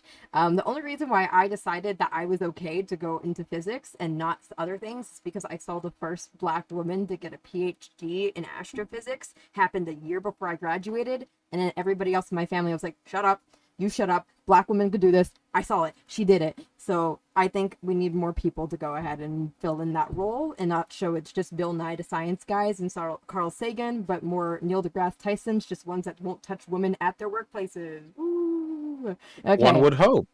One would hope. So yeah, outside of that, I think it would just be nice to see more multicultural representation. So did you know that Black people can make kids with things other than white people? Yes, some of us are Asian and Black, and some of us are Indian and Black, and sometimes we're Arab and Black. Crazy. So I would like to see more of that type of thing come in, because like it just seems like all interracial is just white and Black people, and sometimes there's dynamics that can come up that are bad even when you're not just dating white people. Cool. And yeah, hello, my name is KataraNaStrmz. I'm a physicist. I am officially becoming an EU resident as of this Sunday. I like trains and I like taxes, so I've decided to fuck off because I don't want to have a car, and EU is good for trains. They go vroom. I'm so excited. And yeah, I guess for now, what I will be doing is packing streams, but at some point I would hope to start getting more involved inside the science scene, because the political Twitch feed gets on my fucking nerves. I thought this was politics, not drama hour, but Lamau, I guess I was wrong. So, yeah. Sorry. That's me. Specifically you? Oh, I'm so tired of you and Azan. No. Yeah, okay, to be fair, I'm not accepting 50-50 blame on that one. Thank you. Well, I should say thank you, because you invite. So earlier, thank you. Earlier I said that I wouldn't speak up on this because I'm white, but I was lying. I am going to. So I'm going to play the stereotype here. I'm a pretty big fan of Dune and of Warhammer 40K, and I really like dystopic, futuristic sci-fi. You know, I like futures where like humans have to scrap together $8 trillion worth of armor to do battle with like aliens the size of planets. Whatever, you know. The issue is the aesthetics of this genre are almost always rooted heavily in fascism, white supremacy, and Catholicism, particularly. You know, there's some variants. Dune has some variants. Warhammer 40K is explicitly like, it's what if we? Yeah. What if we just took like super fashy medieval Gothic architecture and only white people? They didn't even have black people. There wasn't even black people. They had black space marines, but they were like black, like black, and they were burned. It wasn't even black people. Anyway, I think it would be cool if there was for no other reason than an aesthetic update, you know, to see that attitude, that mantra being applied to the iconography and the culture of other cultures broadly, but also of historical Africa, because they built some really sick shit, you know? I mean, we kind of blew it up, but they did build it. I think all they have is the Necrons, right? Like, aren't they descended from Egyptians? I thought. Yeah, they're Egyptian coded, and don't get me wrong, they're cool and all, you know. But like, if you look at the architecture, like the Nubian Empire and stuff, they're like really cool, you know. Stuff like that. I think they do a lot of good work there. Anyway, I actually really enjoyed this, in spite of coming into this really sleep deprived. Thank you all so much for the for the wonderful convo, and I hope all of you have a great day. Kat, thank you for inviting me, and broadly for calling me out and accusing me of being Vaush, before you go, because I'm about to leave as well, because I'm dummy tired. I just want to say, and I'm going to make this statement, and we could argue about it on Twitter if you'd like. Oh no, I believe we're doing so well. No, I swear to God, you're gonna be like, "Oh, I didn't see that coming." I believe Eren did nothing wrong. Agree? Disagree? Wait, Jaeger? Yeah. He fucking killed everyone. What are you talking about? Wait. This is spoilers. Yeah, I read the manga, but people haven't seen the anime yet. So, are you a Griffith did nothing wrong edgelord too? Or? I'm just saying, like, if it pressed between like, it's always gonna be all out war, or like it's gonna be us getting like, what was it? Euthanize, like no more babies. Like I'm going with the rumbling. I'm sorry, Eren did nothing wrong. Eren Yeager is the Professor Flowers of anime. I don't think that's particularly fair, but that's not fair. I'm not reigniting any representation. I should have said that. Oh no! I'm done. Thank you. I disavow all of this. I take it all back. I want to say that she's a very nice person who has very nice opinions that oftentimes get misconstrued. Okay, I wanted to Yeah, I wanted to sit her down with Bink Shout out to Big Prince. Well, okay, Big really quick though, I just want to say, it seems like you inspired a lot of us to get started with streaming. Like Paradigm got started because of you, and then like Max got started streaming because of you. And I was tired of watching you debate Nazis, and then I wanted to debate my own Nazis. So yeah, thank you for getting all of us involved in streaming. You are really my favorite white ally. May you all be better than me. Thank you. I like that he's breaking stereotypes by having all these stream babies and taking care of none of them. Okay, no, stop. All right. Thank you. Yeah, I listen, okay? I'm sharing this is a cultural osmosis, okay? I'm sharing the burden. I love you all. Have a wonderful day. I'm gonna pass out, okay? Thank you. Good Rest night. well. Peace. Sorry guys. Bye.